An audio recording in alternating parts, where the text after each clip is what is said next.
Lydia Park's hands trembled as she signed the divorce papers beneath a glowing Christmas tree, surrounded by champagne laughter and holiday cheer. Her husband didn't even look at her, just slid the pen across the marble table like she was a business transaction to close before midnight. The gala sparkled around them, golden and bright, while her marriage ended in silence. No one noticed. No one cared. When the ink dried, he walked away without a word, leaving her alone in a room full of strangers. Lydia stood, numb and invisible, wondering if she had ever really existed at all. If you're ready to follow Lydia's journey from heartbreak to power, from invisibility to a love that never looks away, stay with me until the end. Hit that like button and comment what city you're watching from so I can see how far this story travels. The Peninsula Hotel ballroom glittered like a jewelry box turned inside out. Crystal chandeliers cascaded light across marble floors, reflecting off champagne flutes and diamond earrings and the gold-threaded gowns of Chicago's elite. A 20-foot Christmas tree dominated the center of the room, draped in white lights and silver ornaments that caught the glow like captured stars. Somewhere, a string quartet played Vivaldi, the notes precise and cold. Lydia Park stood near the dessert table, a glass of untouched champagne warming in her hand, watching her husband work the room. He moved like he owned the space, because in many ways he did. James Park, senior partner at Whitmore and Associates, third-generation legacy, Yale law graduate, and the kind of man who wore power like a second skin. Tonight he wore a Tom Ford tuxedo and a smile that never quite reached his eyes, shaking hands with judges and CEOs and city council members who needed his favor. Lydia wore emerald green silk that cost more than her monthly teaching salary. James had chosen it. He always chose. "Lydia, darling, there you are." She turned to find Amanda Whitmore gliding toward her, resplendent in champagne-colored lace, her smile as sharp as cut glass. "Amanda, Merry Christmas." "Isn't this just magical?" Amanda gestured grandly at the ballroom. "Charles outdid himself this year, though between you and me, I told him the tree was excessive. But you know men, they never listen." She laughed, bright and brittle. "Speaking of which, where's that handsome husband of yours?" Lydia's smile felt like it might crack her face. "Networking. You know James." "Don't I just?" Amanda leaned closer, her perfume overwhelming. "Actually, I wanted to catch you. We're having a New Year's brunch at the club, just the inner circle. You and James will come, won't you?" Before Lydia could answer, James appeared at her elbow. His hand found the small of her back, the touch familiar and completely impersonal. "Amanda, you look stunning as always." Amanda preened. "James, I was just extending an invitation for New Year's brunch. We wouldn't miss it." James's fingers pressed against Lydia's spine. Not quite painful, but close. A reminder. "Though I'm afraid I need to steal my wife for a moment. Business, you understand." Of course, of course." Amanda waved them away, already scanning the room for her next conversation. James guided Lydia through the crowd, his hand never leaving her back, steering her like a piece of furniture he needed to rearrange. They passed clusters of conversation, laughter about ski trips to Aspen, complaints about contractors renovating Lake Forest estates, gossip about who was sleeping with whose spouse. No one looked at Lydia. They never did. James led her through a side door down a quieter hallway lined with art and away from the party noise. The sounds of the gala faded to a distant hum. He stopped near a window overlooking Michigan Avenue where holiday lights twinkled against the December darkness. "We need to talk," James said. Something in his tone made Lydia's stomach drop. She knew that voice, cool, detached, the same one he used to fire associates or reject settlement offers. "Here?" She glanced back toward the ballroom. "Now?" "It's perfect timing, actually." James reached into his inner jacket pocket and pulled out a manila folder. Not thick, just a few pages. Clean, efficient, no scene. Lydia stared at the folder. "What is that?" "Divorce papers." He said it the way someone might say quarterly reports or lunch reservations. Factual, bloodless. "I had Mitchell draw them up last week. Everything's very straightforward. You keep your teacher's pension, I keep the house and the investment accounts. You'll have 60 days to move out, which should be plenty of time." The hallway tilted. Lydia gripped the edge of a console table, her champagne glass forgotten. "You're divorcing me?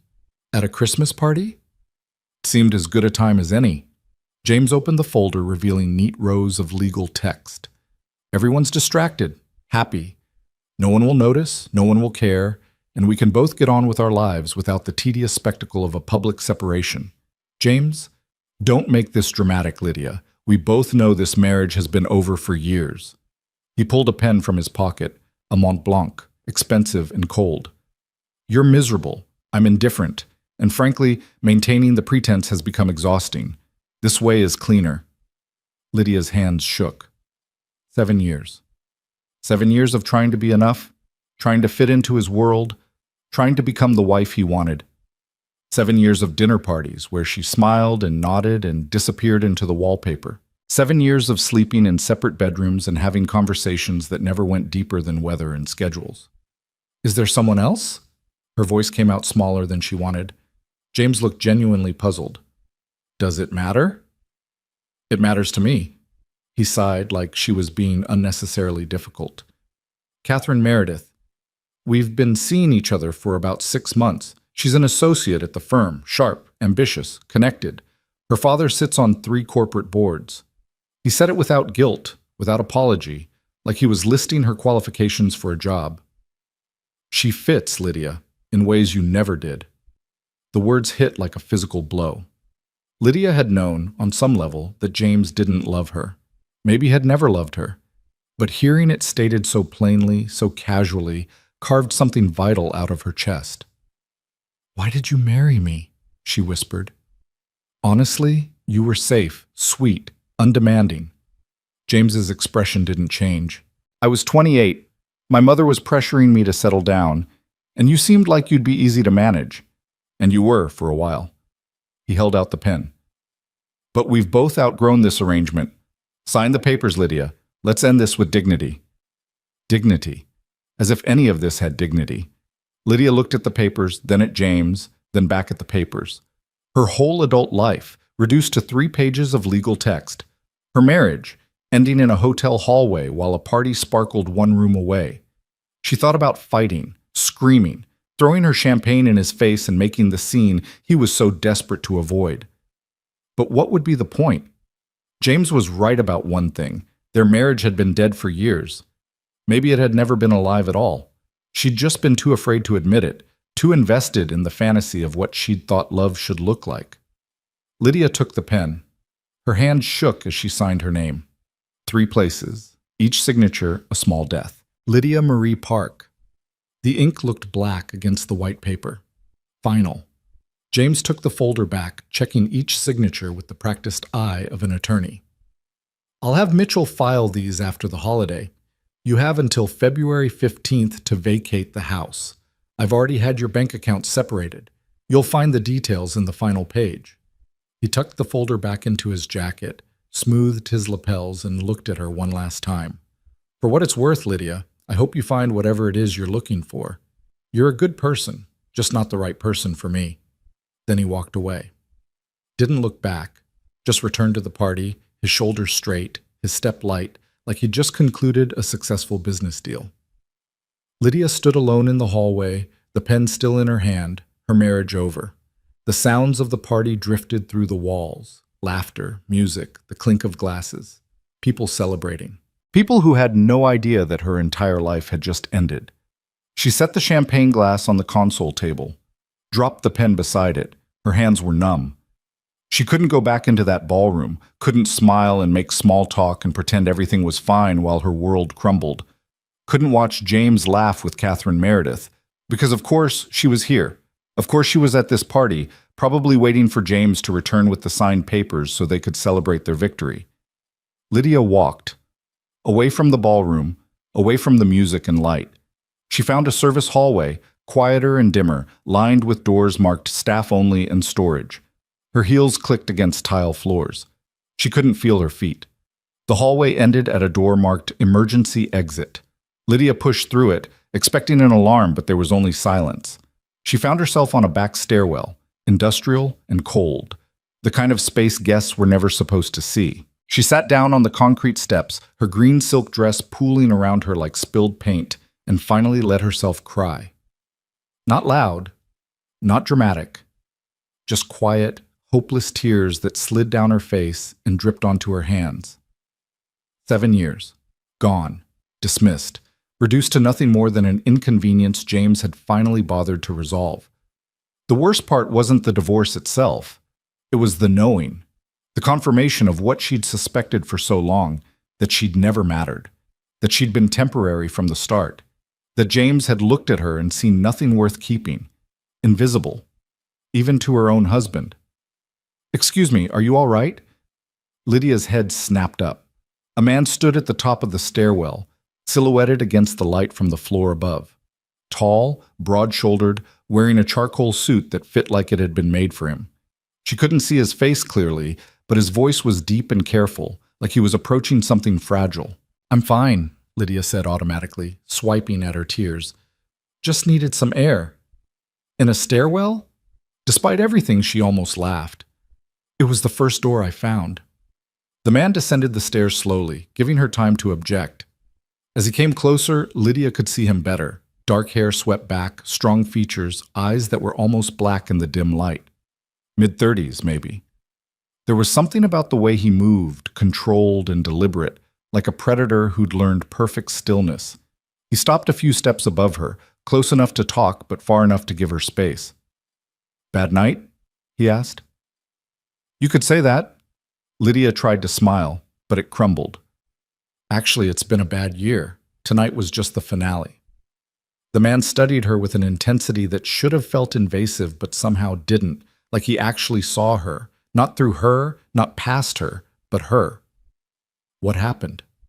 Lydia didn't know why she answered. Didn't know why she told this complete stranger the truth she couldn't bring herself to say to anyone else.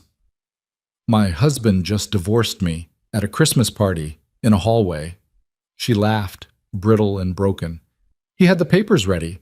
All I had to do was sign, clean, efficient, no scene." The man's jaw tightened. "What's his name?" Something in his tone made Lydia look up sharply. There was anger there, cold and controlled, simmering just beneath the surface. "Why?"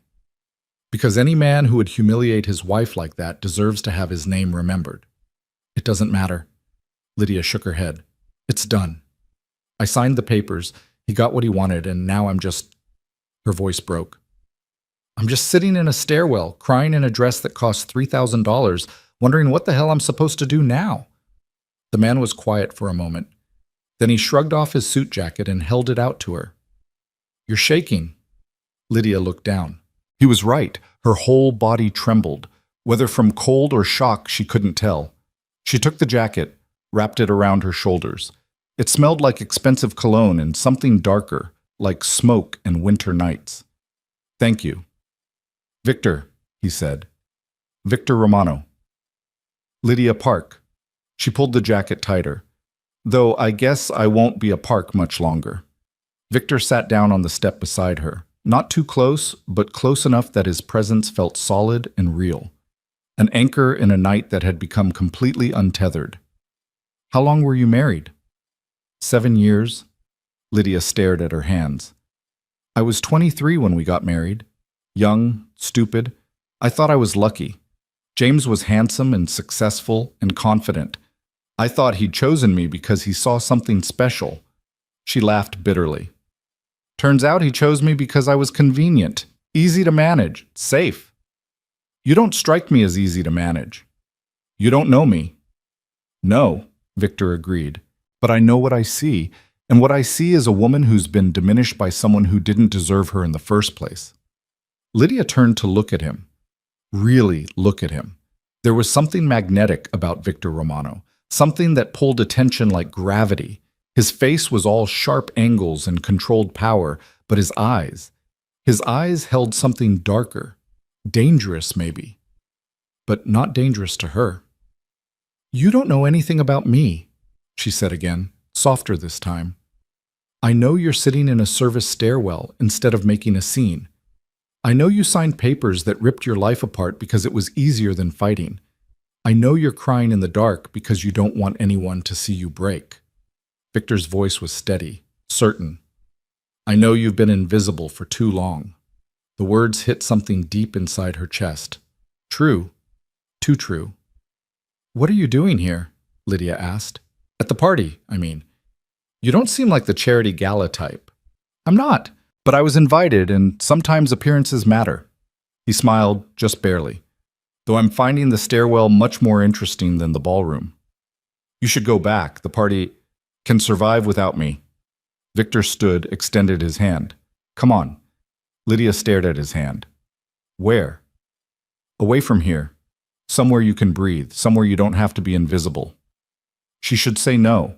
Should thank him for his kindness and send him back to the party and figure out her own life without involving a stranger.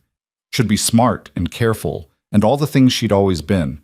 But those things had gotten her nothing but a failed marriage and a heart that felt like shattered glass. Lydia took his hand. Victor pulled her to her feet gently, like she was made of something precious. His hand was warm, solid, real. He didn't let go immediately. I'm parked outside. We can go wherever you want. Somewhere quiet, somewhere loud, somewhere you can scream if you need to. Your choice. I don't even know you. No, Victor agreed. But you know your husband, and look where that got you. He had a point.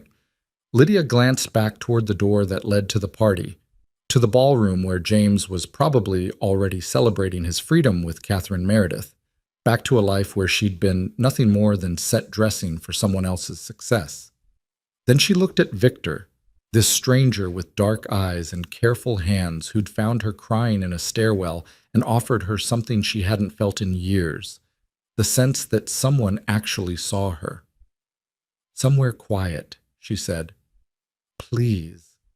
Victor nodded once, definitive. He led her down the stairwell, through another service exit, and out into the freezing December night. The air hit like a slap, sharp and clean, cutting through the fog of shock that had wrapped around her brain. A black Mercedes waited at the curb, sleek and expensive. Victor opened the passenger door, waited until she was settled, then closed it with careful precision. He moved around to the driver's side, slid behind the wheel, started the engine. Heat poured from the vents immediately. Lydia hugged his jacket tighter, breathing in the scent of it, trying to ground herself in something solid. Where do you live? Victor asked. Lincoln Park, but Lydia stopped. She couldn't go home.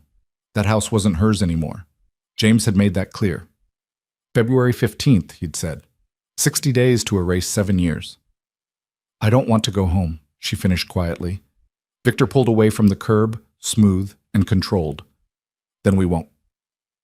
They drove through Chicago's holiday-lit streets in silence. The city glittered around them, window displays and light poles wrapped in garland, ice skaters at Millennium Park, families bundled against the cold. Everyone looked happy. Everyone looked whole. Lydia felt like she was watching it all from behind glass. Victor drove with the same controlled precision he did everything else.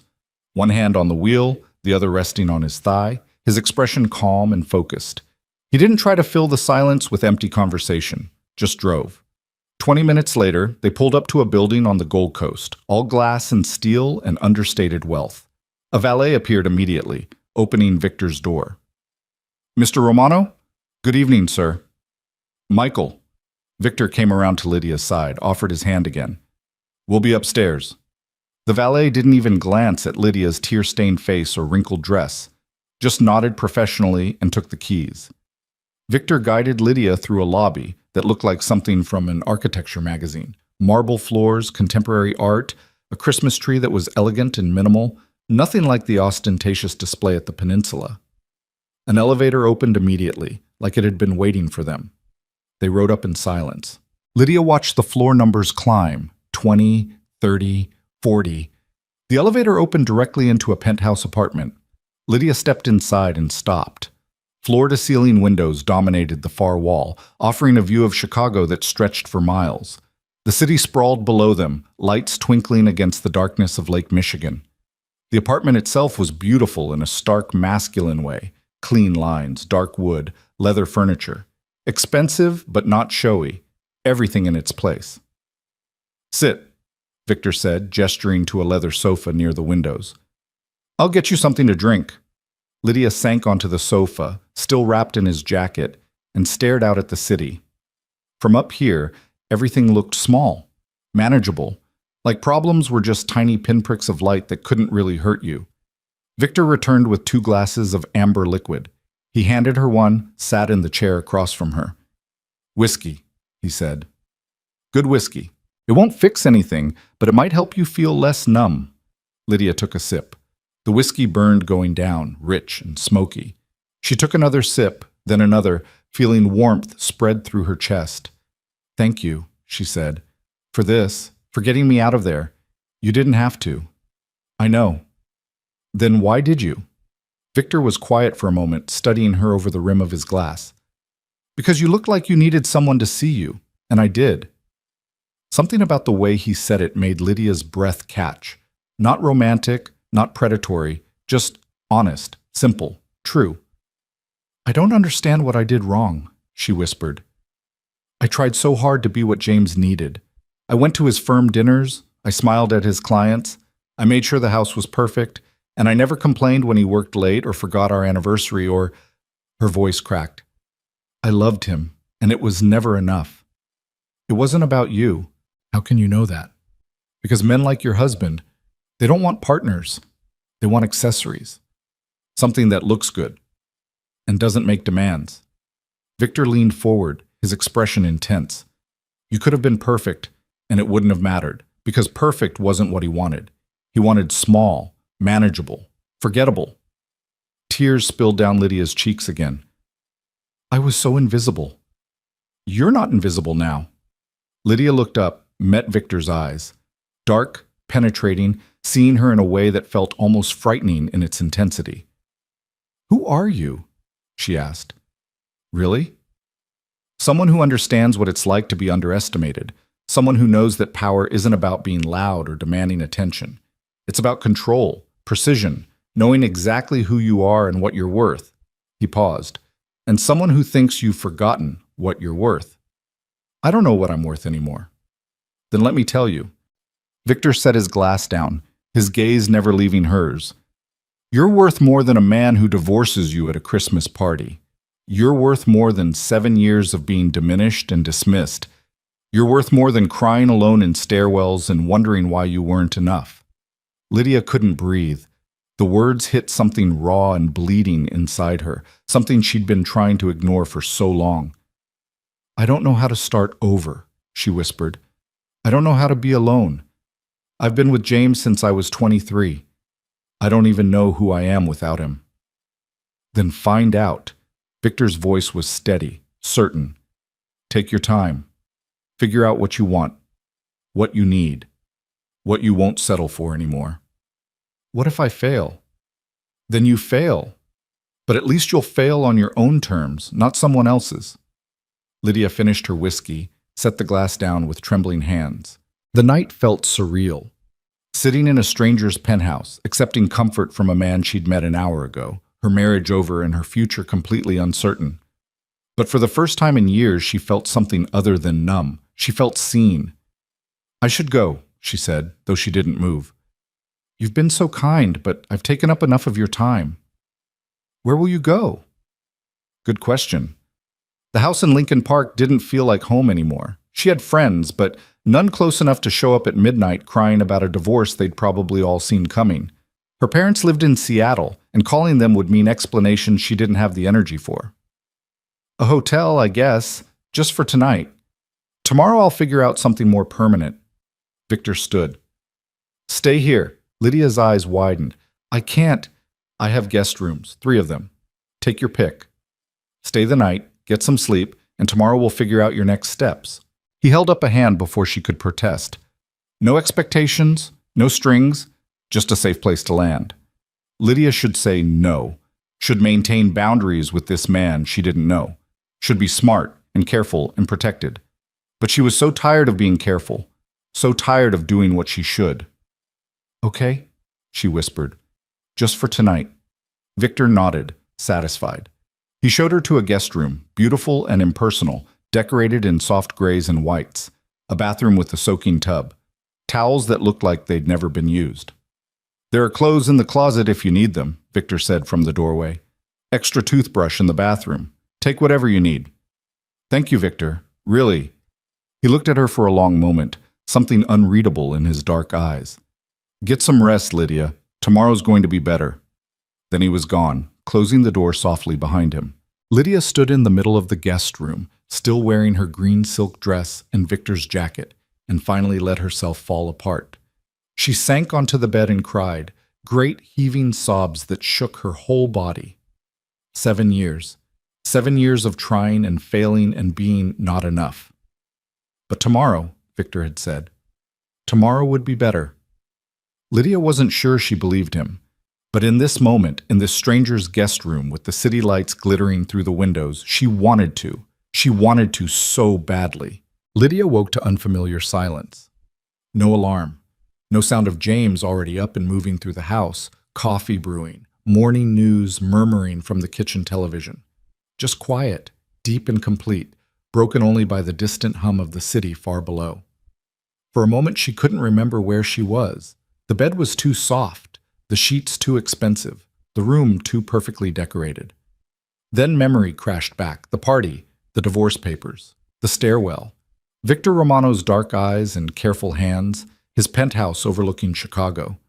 Lydia sat up slowly, her head pounding. She was still wearing the green silk dress, now hopelessly wrinkled, Victor's jacket draped over a nearby chair. Pale winter sunlight streamed through floor-to-ceiling windows, making her squint. Her phone sat on the nightstand. She must have pulled it from her clutch before collapsing last night. 17 missed calls. 32 text messages. She didn't need to check to know most were from James, probably asking where she'd gone, irritated that she'd left the party early and made him look bad. She turned the phone face down and didn't look again. The guest bathroom was pristine, all marble and chrome, with towels so plush they felt obscene. Lydia found the promised toothbrush still in its packaging, used it gratefully, then stared at herself in the mirror. She looked like wreckage, smudged mascara, tangled hair, the kind of exhaustion that lived in bones rather than just muscles. But underneath the mess, something else flickered, something that hadn't been there yesterday. A spark. Small, fragile, but real. She washed her face, did what she could with her hair, then ventured out of the bedroom. The penthouse looked different in daylight, less stark, more lived in. Morning sun poured through the windows, illuminating details she'd missed last night. Books lined built-in shelves, their spines worn from actual reading. A chess set sat on a side table mid-game, like someone played against themselves. Art on the walls, not the kind bought to impress, but pieces chosen with care. The smell of coffee led her to the kitchen. Victor stood at the counter, dressed in dark slacks and a white dress shirt, sleeves rolled to his forearms. He was reading something on his phone, a cup of coffee steaming beside him. When Lydia entered, he looked up. "Good morning," he said, his voice neutral, giving her space to set the tone. "Coffee?" "Please." He poured her a cup without asking how she took it, black, strong, in a mug that felt solid and real in her hands. Lydia wrapped both palms around the ceramic, absorbing its warmth. "How did you sleep?" Victor asked. "Better than I expected." Lydia took a sip, grateful for something to do with her hands. "Thank you for letting me stay. I'll get out of your way." "You're not in my way." Victor set his phone down, gave her his full attention. "Are you hungry?" She should say no. Should maintain distance, thank him again, and leave before this became more complicated than it already was. But her stomach chose that moment to betray her with an audible growl. Victor's mouth twitched. "I'll take that as a yes." He moved through the kitchen with efficient grace, pulling eggs and vegetables from the refrigerator, bread from a drawer. Within minutes, the smell of cooking filled the space, butter and herbs, and something that made Lydia's mouth water. "You cook?" she asked, surprised. "I live alone. The alternative is starving or eating out every meal." Victor cracked eggs into a pan with practiced ease. "Besides, cooking requires precision, following steps, controlling variables. I appreciate that." Lydia watched him work, noting the careful movements, the way he seemed to approach even scrambled eggs like a problem to be solved methodically. Everything about Victor Romano suggested control, from the way he dressed to the way he moved to the way he'd extracted her from the peninsula last night, without hesitation or drama. "What do you do?" she asked. "For work, I mean. Consulting. Import-export, various business interests." His tone was casual, but something in it suggested doors closing, subjects not open for discussion. Nothing as noble as teaching kindergarten. Lydia blinked. How did you know I teach kindergarten? You mentioned it last night, between the tiers. Victor plated the eggs, added toast, set the plate in front of her. You said you made less in a year than your dress cost for the party. She had said that. The memory was fuzzy, wrapped in shock and whiskey, but it surfaced now. I love teaching, she said quietly. It's the one thing James never touched, never controlled. My classroom, my kids, that was mine. Then don't lose it. Victor sat across from her with his own plate. Whatever happens next, hold on to the things that are yours. They ate in comfortable silence. The eggs were perfect, fluffy and rich, seasoned just right. Lydia couldn't remember the last time someone had cooked for her. James never had. Cooking was staff work or restaurant work, or occasionally her work when he wanted to impress clients with a home-cooked meal that she'd spent all day preparing. I need to figure out where to stay, Lydia said eventually. James gave me until February 15th to move out of the house, but I can't go back there. I can't. She stopped, her throat tight. I can't sleep in that house knowing my marriage ended and he's already moved on. Stay here. Lydia's head snapped up. What? I have space. 3 guest rooms, like I said. Stay until you figure out your next move. Victor's expression was calm, reasonable, like he was proposing the most logical solution in the world. No rent, no expectations, just time and space to breathe. I can't accept that. Why not? Because I don't know you, because this is insane, because… Lydia gestured helplessly. Because people don't just offer their homes to strangers they met crying in a stairwell. I do. The certainty in his voice stopped her protests. Victor leaned back in his chair, studying her with those dark, penetrating eyes. Let me be clear about something, Lydia. I don't make offers I don't mean. I don't waste time on things that don't matter to me. And for reasons I'm still figuring out myself, you matter. He paused. You need space from your ex-husband. You need time to figure out your next steps. I have space, and I'm rarely here. It's a practical solution. Nothing about this is practical. Then call it impractical. Call it whatever you want. But say yes. Lydia stared at him, her heart pounding. Every instinct she'd cultivated over 7 years of marriage screamed at her to refuse, to be careful, to protect herself. But those instincts had led her to a loveless marriage and a divorce signed in a hotel hallway. Maybe it was time to stop listening to them. 1 week, she heard herself say. I'll stay 1 week while I look for an apartment. Then I'm gone. Victor's expression didn't change, but something flickered in his eyes. Satisfaction, maybe. Or victory. 1 week, he agreed. Starting now. That afternoon, Victor drove Lydia back to Lincoln Park. The house looked exactly as she'd left it. A 3-story graystone in a neighborhood full of young families and old money. She and James had bought it 5 years ago, back when she'd still believed they were building something together.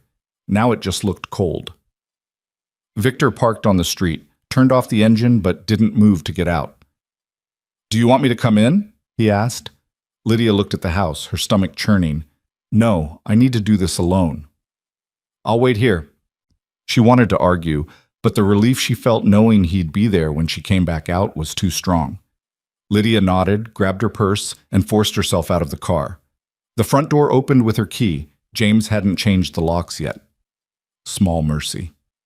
The house was silent, empty. James was probably at the office, or maybe with Catherine Meredith, celebrating his freedom. Lydia climbed the stairs to the bedroom she'd stopped sharing with James 2 years ago. Her bedroom now, or it had been. The room was exactly as she'd left it, neat, impersonal, like a hotel. She pulled a suitcase from the closet and started packing. Clothes first. She grabbed the comfortable things, the pieces James had never liked because they weren't elegant enough or didn't project the right image.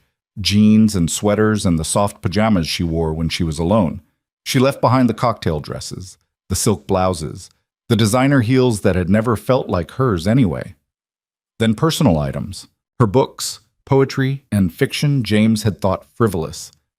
Photos from before the marriage, when she'd still smiled with her whole face. Her mother's jewelry box, modest and precious. the wooden elephant a student had given her last year. She was packing her bathroom toiletries when she heard the front door open downstairs. Lydia froze. James wasn't supposed to be home. He never came home before 6, never disrupted his perfectly scheduled workday. "Lydia?" His voice carried up the stairs, sharp with irritation. "What the hell are you doing here?" She took a breath, steadied herself, and walked out to the landing. James stood at the bottom of the stairs, still in his suit, his expression thunderous. "Packing," she said, proud that her voice didn't shake. "You gave me until February to move out. I'm starting early. You disappeared last night, left the party without a word. Do you have any idea how that looked?" James climbed the stairs, his face flushed. "I had to make excuses, tell people you weren't feeling well. Amanda Whitmore spent 20 minutes asking me if everything was all right with us. Everything is not all right with us. You divorced me, remember? I divorced you cleanly, quietly, and you repaid me by running off and making a scene." Lydia stared at him. "Making a scene? I signed your papers and left. That's what you wanted."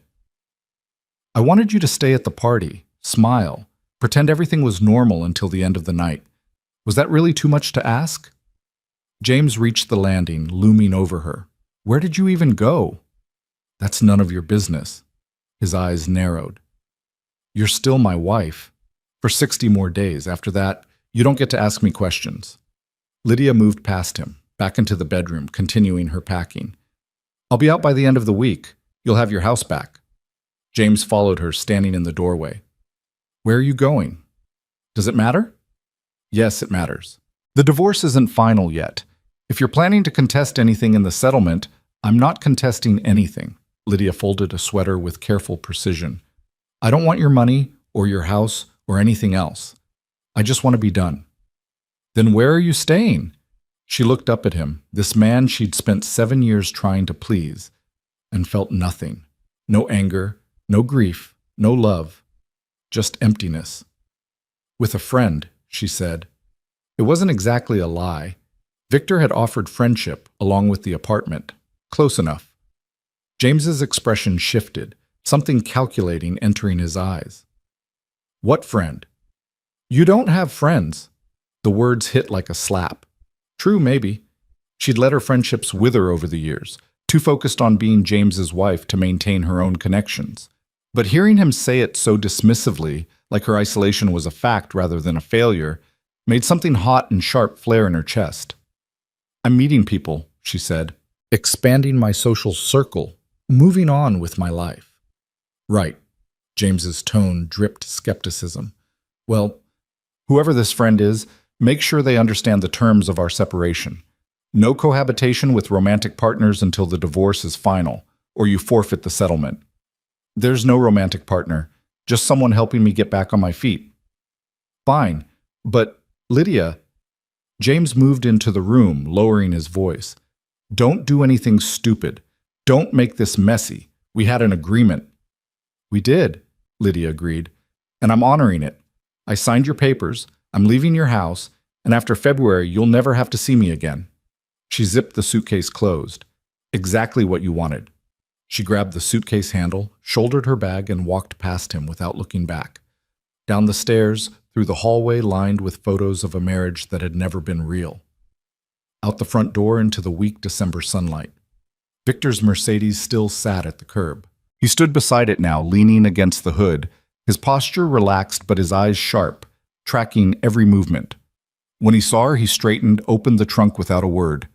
Lydia loaded her suitcase, then glanced back at the house. James stood in the doorway, watching. His expression was unreadable, but his posture radiated disapproval. "That's your friend?" James called out. "Lydia, who is that?" She didn't answer, just climbed into the passenger seat and closed the door. Victor got behind the wheel, started the engine. "All right? Drive," Lydia said. "Please just drive." He did. They pulled away from the curb, leaving James standing on the front steps of a house that had never been a home. Lydia didn't look back. "He seemed pleased to see you," Victor observed dryly. Despite everything, Lydia laughed. It came out shaky but real. "That's James, always concerned about appearances. What did he want?" "To know where I was staying, to make sure I wasn't contesting the settlement, To remind me I don't have friends. She looked out the window, watching Lincoln Park blur past. To keep control, basically, even now. Victor's hands tightened on the wheel, just slightly. Does he know where you're staying? I told him with a friend. He doesn't need to know more than that. They drove in silence for a while. Lydia watched the city roll by. Familiar streets, familiar landmarks, all of it looking different now. Like she was seeing Chicago for the first time without James's expectations filtering her vision. Thank you, she said quietly, for waiting, for being there. I said I would be. I know, but most people don't mean things like that. Victor glanced at her, something unreadable in his expression. I'm not most people. No, Lydia thought, he really wasn't. That evening, Lydia stood in the guest room, her room now, for the next week, and tried to process the last 24 hours. Divorced. Homeless. Living with a stranger. Her life had been upended so completely she couldn't find solid ground. A knock on the door interrupted her spiral. Come in, she called. Victor entered carrying a glass of wine. He handed it to her without comment, then gestured to the window. Dinner's ready when you are, but there's no rush. Lydia took the wine, grateful. You don't have to keep feeding me. I know. Or letting me stay here. I know that too. Victor leaned against the doorframe, studying her. Are you always this bad at accepting help? I'm not used to needing it. Everyone needs help sometimes. The trick is knowing when to accept it. He paused. Come eat, Lydia. You've had a hell of a day. Let yourself have something good.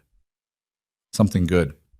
The concept felt foreign, but Lydia followed him to the dining room where he'd set out a simple meal, pasta, salad, bread. They ate at the long table, the city glittering beyond the windows, and talked about nothing important. Books, music, the ridiculousness of Chicago winters, safe topics that didn't require her to explain or justify or defend. What made you leave the party last night? Lydia asked eventually. Before you found me, I mean. You said you weren't the charity gala type. Victor set down his fork, considering. I had business there. A meeting, technically. But it ended early, and I was leaving when I saw you in the stairwell. Business at a Christmas party? Business happens everywhere. His tone suggested the subject was closed. Why kindergarten? The subject change was obvious, but Lydia let it slide. Because 5-year-olds are honest. They tell you exactly what they think, exactly what they feel. There's no pretense, no games, just truth. She smiled, remembering. I had a student last year who told me every single day that my hair looked like a bird's nest. Every day. Finally, I asked him why he kept saying it, and he said, because it's true, and true things are important. Victor laughed. A real laugh, surprised and genuine. Smart kid. The smartest. He's in first grade now, probably telling his new teacher uncomfortable truths. Lydia took a sip of wine. I love that about children. Before the world teaches them to lie, to hide, to be what other people want. They're just themselves. When did you stop being yourself? The question landed like a stone. Lydia stared into her wine glass, watching the liquid catch the light. I don't know, she admitted. Somewhere between 23 and 30, somewhere between I love you and I want a divorce. Her voice cracked. I just wanted him to see me, to choose me. So I kept folding myself smaller and smaller until there was almost nothing left. But not nothing, Victor said quietly. You're still here. Barely. Barely is enough.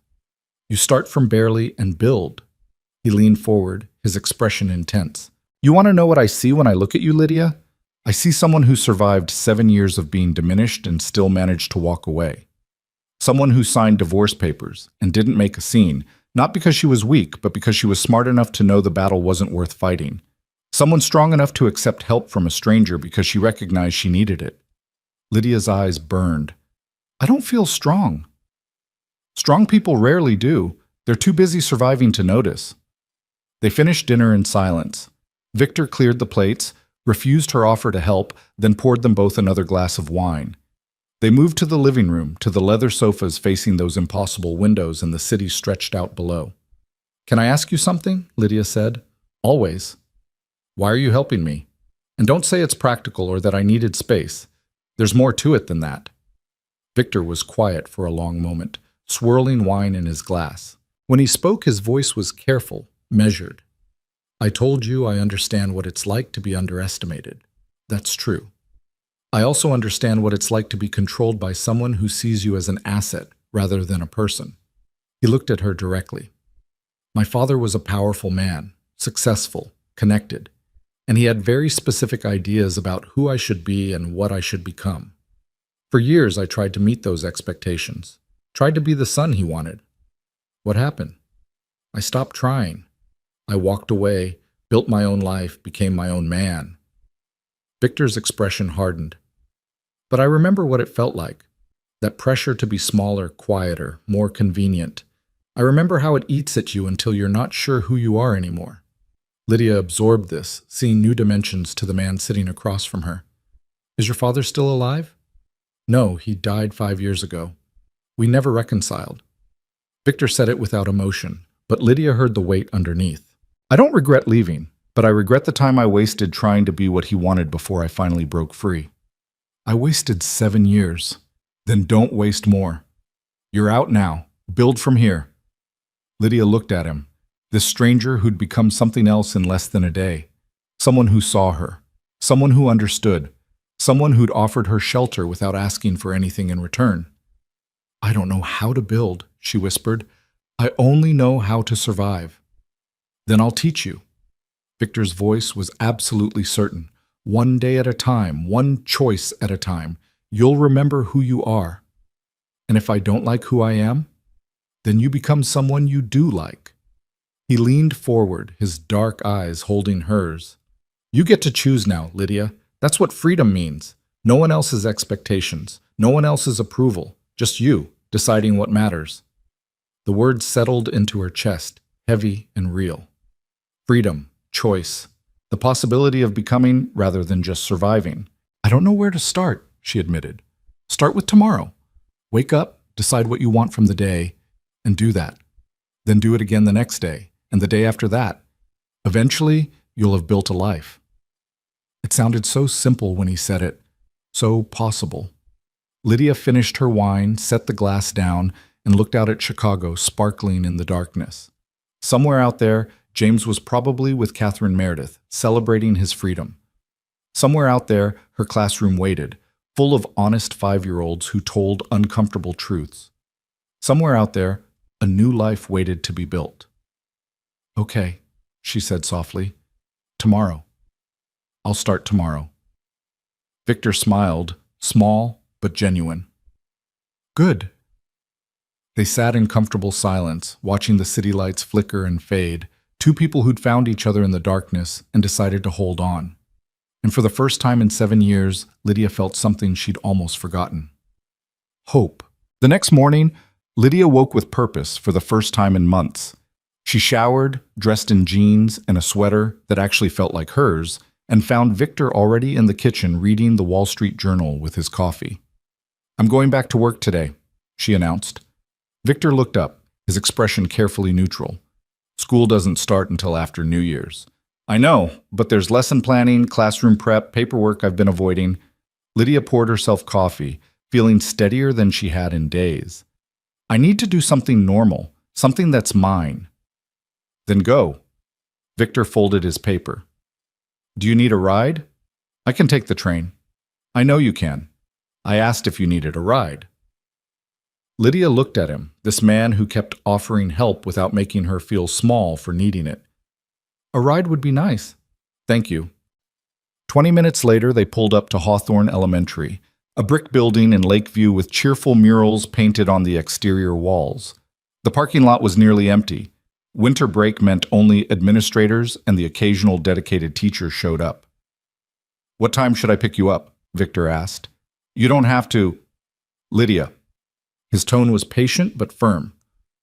What time? 3 o'clock? I'll be here. She believed him. That was the strange part. She actually believed Victor would be exactly where he said he'd be, exactly when he said he'd be there. The reliability felt foreign after years of James's broken promises and last-minute cancellations. The school was quiet, almost eerie without the usual chaos of children. Lydia's footsteps echoed down empty hallways decorated with construction paper snowflakes and crayon drawings of Santa. She unlocked her classroom door and stepped inside. The space welcomed her like an old friend.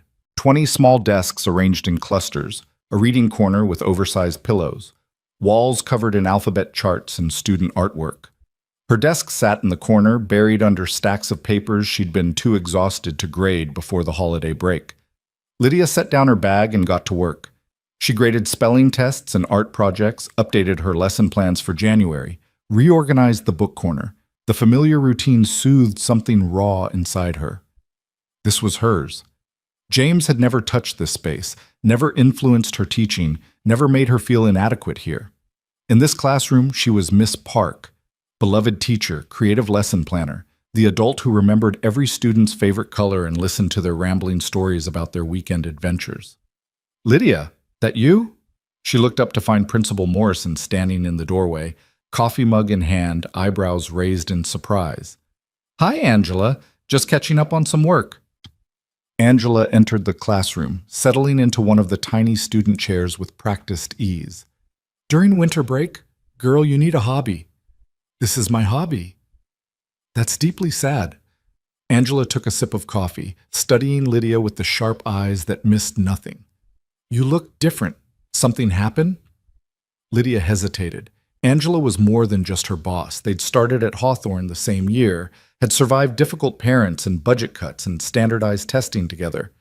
But admitting her marriage had imploded felt like making it real in a way she wasn't ready for. "James and I separated," she said finally. "Divorced, actually. Papers were signed on Christmas Eve." Angela's eyes widened. "Oh, honey, I'm so sorry." "Don't be. It was—" Lydia searched for the right word. "Overdue. We've been done for a long time. We just finally made it official." "Are you okay? Where are you staying?" "With a friend. I'm fine, really. Just needed to be somewhere normal for a while." Angela looked skeptical, but didn't push. "Well, if you need anything, time off, someone to talk to, help finding an apartment, just say the word. We take care of our own here." Kindness made Lydia's throat tight. "Thank you. That means a lot." They talked for a while about school business, the new reading curriculum, the upcoming parent-teacher conferences, the student who'd announced to everyone that babies came from Amazon Prime. Normal, mundane, blessedly uncomplicated conversation. When Angela finally left, Lydia felt lighter. She worked until 2:30, then packed up her things and headed outside. Victor's Mercedes was already waiting, right where he'd said it would be. "Productive day?" he asked as she slid into the passenger seat. "Very. I forgot how much I loved that classroom." Lydia buckled her seatbelt. "How was your day?" "Meetings, conference calls, the usual." Victor pulled into traffic with smooth precision. "I need to go to my office later tonight. There's a situation that requires my attention." Something in his tone made Lydia glance over. His expression was carefully blank, but tension radiated from his shoulders. "Everything okay?" "It will be." Victor's hands tightened on the wheel. "Some business associates are having a disagreement. I need to mediate." "At night?" "These particular associates prefer evening meetings." He said it casually, but Lydia heard the warning underneath, "Don't ask more questions." She didn't, but curiosity gnawed at her. Victor Romano remained a mystery. His business vague, his past shadowy, his entire life carefully compartmentalized. She knew he was wealthy, connected, and accustomed to control. But beyond that, he was a stranger she was living with. A stranger who'd shown her more kindness in 3 days than her husband had in 7 years. They returned to the penthouse. Victor disappeared into his home office while Lydia made herself tea and curled up on the sofa with a book. The city glittered beyond the windows, Chicago settling into evening. Around 8 o'clock, Victor emerged wearing all black. Black suit, black shirt, black tie. He looked dangerous dressed like that, like someone you didn't cross. "I'll be back late," he said. "Don't wait up. There's food in the fridge if you're hungry." "Be careful," Lydia said, not sure why she felt the need to say it. Victor paused at the door, looking back at her. Something flickered across his face, surprise maybe, or something softer. I will, he promised. Then he was gone. Lydia tried to read, but her mind kept wandering. Where was Victor going? Who were these business associates who met at night? What kind of consulting required mediation in dark suits at 8 p.m.? She thought about the way people at the peninsula had looked at him. Respectful, yes, but also wary. The way the valet had appeared instantly when they'd arrived. The way Victor moved through the world with absolute confidence, like he was used to people getting out of his way. Lydia fell asleep on the sofa around midnight, her book forgotten on her lap. She woke to the sound of the door opening. Disoriented, she sat up, her heart pounding. Victor stood in the entryway, still in his black suit, but now his knuckles were bruised and there was blood on his collar. "Victor, what happened?" He looked surprised to see her awake. "Nothing. Go back to sleep." "You're bleeding." "It's not my blood."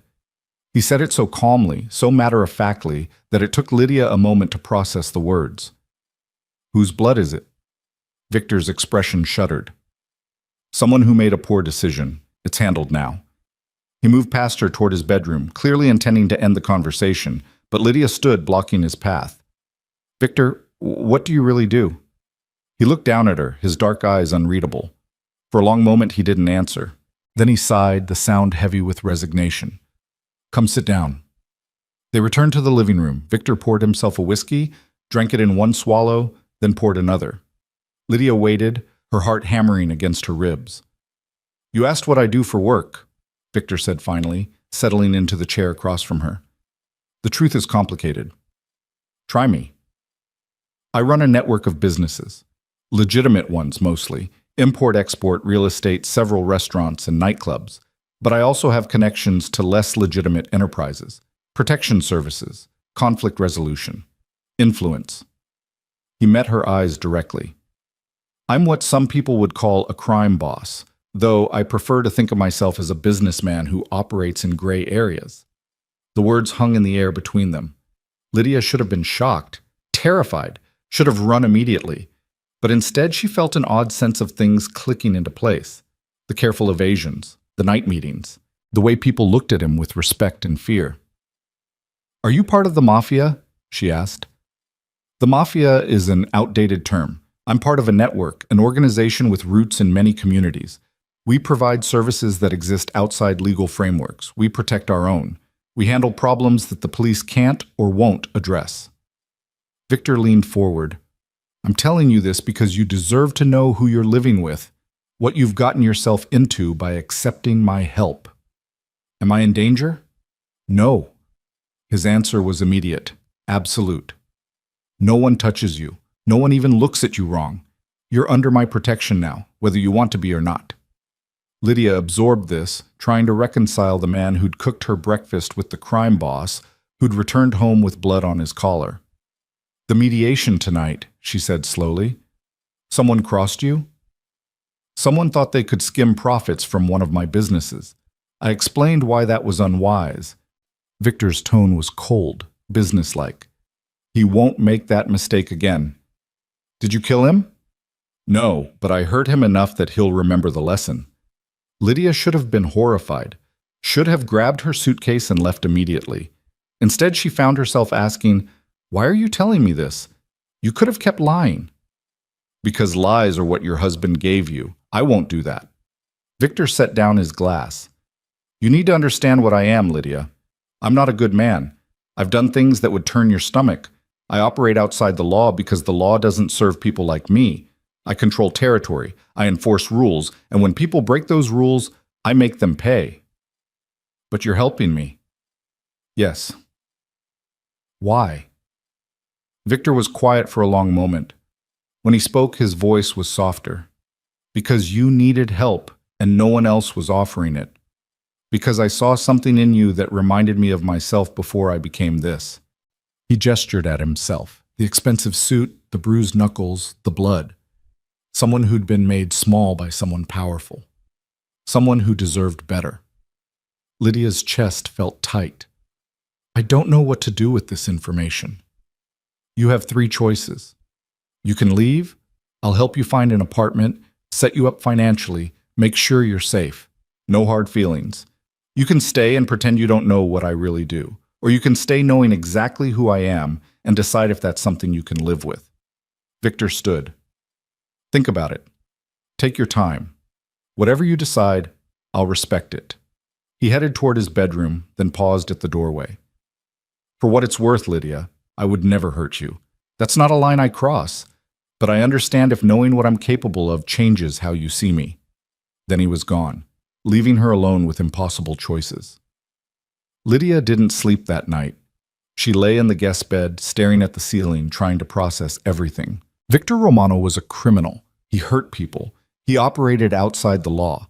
He was dangerous. He'd also been nothing but kind to her, protected her, offered her shelter without asking for anything in return, seen her when everyone else looked through her. As dawn broke over Chicago, Lydia made her decision. She found Victor in the kitchen, showered and dressed in a fresh suit, his bruised knuckles the only evidence of last night's violence. He looked up when she entered, his expression carefully neutral. "Coffee?" he offered. "I'm staying," Lydia said. Victor went very still. "You're sure?" "No, but I'm staying anyway." She moved to the coffee pot, poured herself a cup with steady hands. "I don't understand your world, Victor. I don't know if I can reconcile who you are with what you do, but I know that you've been honest with me when you could have lied. You've helped me when you didn't have to, and right now that matters more than the rest." "You might change your mind." "I might," Lydia agreed. "But until I do, I'm here." Something shifted in Victor's expression. Relief, maybe, or gratitude. He nodded once, accepting her decision without argument. They drank their coffee in silence, two people who'd chosen each other despite every reason not to. The next few days settled into an unexpected rhythm. Lydia spent her mornings at school preparing for the spring semester. Victor worked from home most days, his office door closed for hours while he conducted business she didn't ask about. They cooked dinner together, trading stories about their days with careful omissions on both sides. Lydia didn't mention James's increasingly aggressive texts demanding to know where she was staying. Victor didn't mention whatever conflicts he was managing in his criminal network. It was strange, domestic, almost comfortable, but it couldn't last. On Thursday afternoon, Lydia's phone rang. Unknown number. She almost didn't answer, but something made her pick up. "Is this Lydia Park?" A woman's voice, professional and clipped. "Yes. Who's calling?" "Detective Sarah Chen, Chicago Police Department. I need to ask you some questions about your relationship with Victor Romano." Lydia's blood went cold. "I don't understand." "Mr. Romano is a person of interest in an ongoing investigation. We have reason to believe you've been residing at his apartment for the past week. I'd like to speak with you about the nature of your relationship and anything you might know about his business activities." I don't know anything about his business." "Then you won't mind coming down to the station to discuss it. Today would be best." Detective Chen's tone left no room for argument. "We're at the district station on Halstead. Can you be here by 5? Lydia's hands shook. "Do I need a lawyer?" "That's your right, of course. But this is just a conversation, Mrs. Park. We're trying to understand Mr. Romano's network. Your cooperation would be noted." The call ended. Lydia stared at her phone, her heart racing. The police were investigating Victor. They knew she was living with him. They wanted information. She should have called a lawyer, should have refused to go. Instead, she called Victor. He answered on the first ring. "What's wrong?" "The police called. A Detective Chen. She wants to talk to me about you." "About your business?" Lydia's voice came out shaky. "Victor, what's happening?" Silence. Then, "Where are you?" "At school. I'm leaving now." "Don't go anywhere. I'm coming to get you. Don't talk to anyone until I get there." He hung up. Lydia grabbed her bag with trembling hands and headed for the parking lot. Her mind raced. Investigation. Police. Person of interest. The words circled like vultures. She'd known Victor was dangerous, but knowing and facing the reality of police involvement were two different things. Victor's Mercedes screeched into the parking lot 12 minutes later. He was out of the car before it fully stopped, his expression darker than she'd ever seen it. "Get in." Lydia obeyed. Victor peeled out of the parking lot, driving with controlled fury. His jaw was clenched, his knuckles white on the steering wheel. "Tell me exactly what she said," he demanded.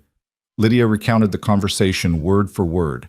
Victor's expression grew grimmer with every sentence. "Chen," he muttered. "Of course it's Chen. She's been trying to build a case against me for 2 years. Now she thinks she can use you to get information." "What kind of case?" "Racketeering, money laundering, extortion, the usual accusations." Victor's tone was bitter. "She has nothing concrete or I'd already be arrested. So she's fishing, looking for weak points in my network. And I'm a weak point. You're someone new in my life, someone she thinks might not be loyal yet, someone she can pressure or manipulate into giving her what she wants." Victor glanced at her. "Did you agree to meet with her?" "She said 5 o'clock today. I didn't confirm." "Good. You're not going." "Victor, I can't just ignore the police." "Yes, you can. You're not under arrest. You haven't been subpoenaed. This is a voluntary interview, which means you have zero obligation to participate." He took a sharp turn, heading toward downtown. "We're going to see my lawyer. He'll handle this."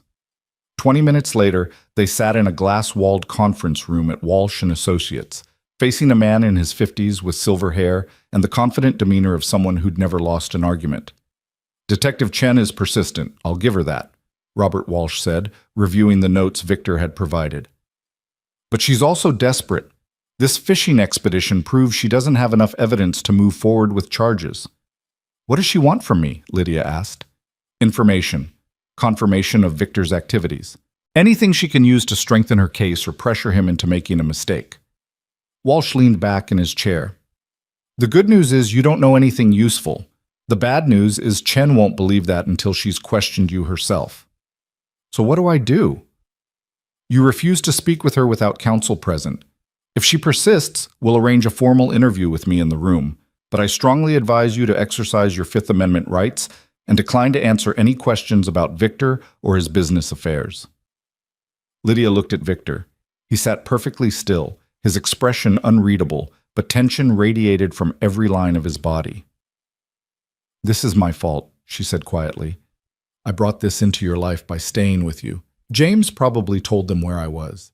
"This isn't your fault," Victor interrupted, his voice sharp. "Chen has been circling for years. She would have found another angle, if not this one. But now I'm involved. Now I'm part of whatever she's investigating." "Then we handle it together." Victor turned to Walsh. "I want around-the-clock protection on Lydia. Chen plays dirty when she's desperate. I don't want her harassed or followed or pressured." Walsh nodded. "I'll arrange it. And I want you to reach out to Chen directly. Let her know that any contact with Lydia goes through you. Make it clear that we're not cooperating with her fishing expedition." "Consider it done." They left the law office as the sun set over Chicago, painting the sky in shades of orange and purple. Victor drove in tense silence, his jaw still clenched. "I'm sorry," Lydia said finally. "For what?" "For complicating your life. For being a liability." Victor pulled over abruptly, parking on a side street. He turned to face her, his expression intense. "Listen to me very carefully, Lydia. You are not a complication. You are not a liability. You are someone I chose to help, and I don't regret that choice." His voice softened slightly. "Chen is doing what she always does, looking for pressure points, trying to create problems where none exist. She wants me isolated, wants everyone around me to decide I'm too dangerous to associate with. Don't give her that satisfaction." "I'm scared," Lydia admitted. "I know, but you're also stronger than you think. You survived 7 years with a man who tried to erase you. You can survive a detective asking questions you don't have to answer." Lydia wanted to believe him, but fear sat heavy in her chest, cold and paralyzing.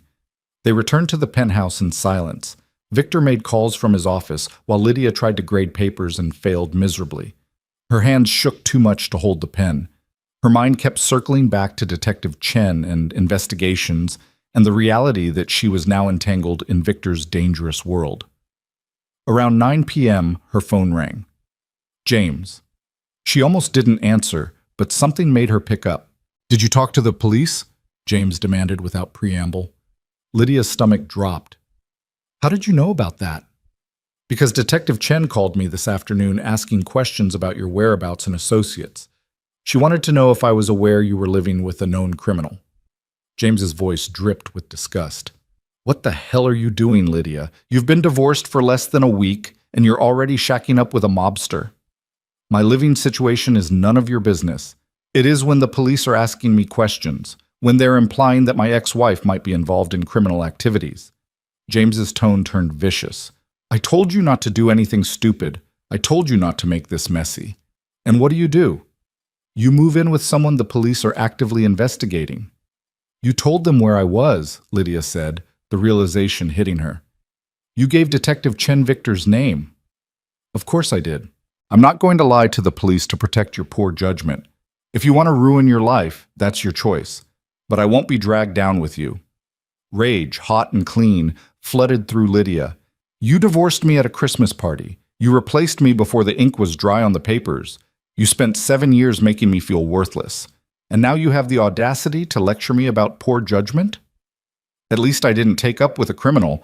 No, you just destroyed someone who loved you because it was convenient. Victor Romano has shown me more respect in 1 week than you did in 7 years, so forgive me if I don't value your opinion on my choices. She hung up before James could respond. Her hands shook with adrenaline and fury. Victor appeared in the doorway, his expression concerned. That sounded intense. James confirmed he told Detective Chen about you, about us. Lydia threw her phone onto the sofa. He's the reason she's investigating me. He gave her my connection to you. Victor's expression went cold. Of course he did. I'm sorry. Stop apologizing. Victor crossed the room, standing in front of her. Your ex-husband is a petty man trying to maintain control over someone who walked away from him. He weaponized the police because he couldn't accept that you moved on. That's on him, not you. But now you're dealing with more scrutiny. I can handle Detective Chen. What I need to know is if you can handle this. Victor's dark eyes searched hers. Because it's going to get worse before it gets better. Chen will keep pushing, your ex-husband will keep causing problems, and being associated with me will bring complications you never asked for. If that's too much, I need to know now. Lydia thought about running, about finding a safe apartment far away from Victor's dangerous world and Detective Chen's investigation, about rebuilding her life without the threat of criminal entanglements. But she also thought about the way Victor had seen her when no one else had, the way he'd offered shelter without conditions, the way he'd been honest about who he was instead of hiding behind lies. She thought about 7 years of making herself smaller to please someone who'd never valued her anyway. She was done being small. I can handle it, Lydia said firmly. Whatever comes next, I'm not running. Victor's expression softened, something like pride flickering in his eyes. All right then. We face this together. He pulled her into his arms, the first time he'd touched her beyond a steadying hand or helping her into the car. Lydia let herself lean into his solid warmth, breathing in his scent, allowing herself a moment of feeling safe despite the chaos swirling around them. We'll get through this, Victor murmured against her hair. I promise you that.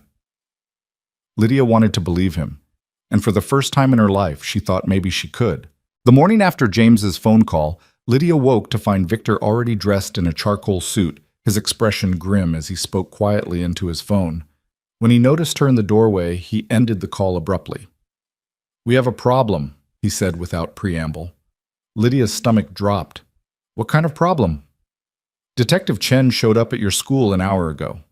She told Principal Morrison she needed to speak with you regarding an ongoing investigation. Angela covered for you, said you were out sick, but Chen left her card and made it clear she'd be back. The coffee Lydia had been about to pour suddenly seemed unappealing. She came to my workplace?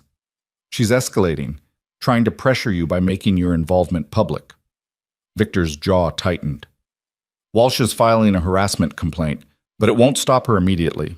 She's banking on you getting scared enough to talk. I am scared. I know, but scared doesn't mean powerless. Victor pulled out his phone, showed her a contact. This is Marcus Webb. He's former FBI, now works private security. He'll be your shadow until this situation resolves. Anywhere you go, he goes. Non-negotiable. Lydia wanted to argue, but the memory of Detective Chen invading her school, her safe space, killed the protest. Okay, good. Walsh also wants to move forward with the formal interview. Get it on record that you have nothing useful to tell Chen. Make her stop harassing you. Victor hesitated. But there's something you need to understand about that interview. What? Chen will try to turn you against me. She'll paint me as a monster, show you evidence of things I've done, try to convince you that staying with me puts you in danger. His dark eyes held hers. Some of what she says will be true. Some will be exaggerated. All of it will be designed to manipulate you into giving her information or cutting ties with me. I'm not going to betray you. You say that now, but you don't know what she has, what she'll show you. Victor's voice was steady, but his expression was strained. I need you to be prepared for that, to see the worst of who I am and what I've done. Lydia crossed the kitchen, stood in front of him.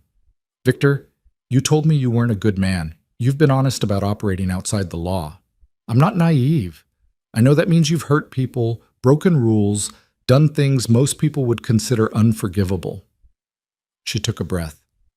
But you've also been the only person who saw me when I was invisible, who offered help without conditions, who treated me like I mattered. That doesn't erase the other things, but it means something to me.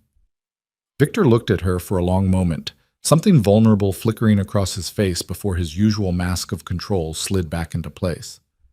All right, the interview is scheduled for tomorrow at 10 a.m. Walsh will be there, and so will I. You can be in the room? As your attorney's associate, yes. Chen won't like it, but she can't prevent it. A ghost of a smile crossed his face.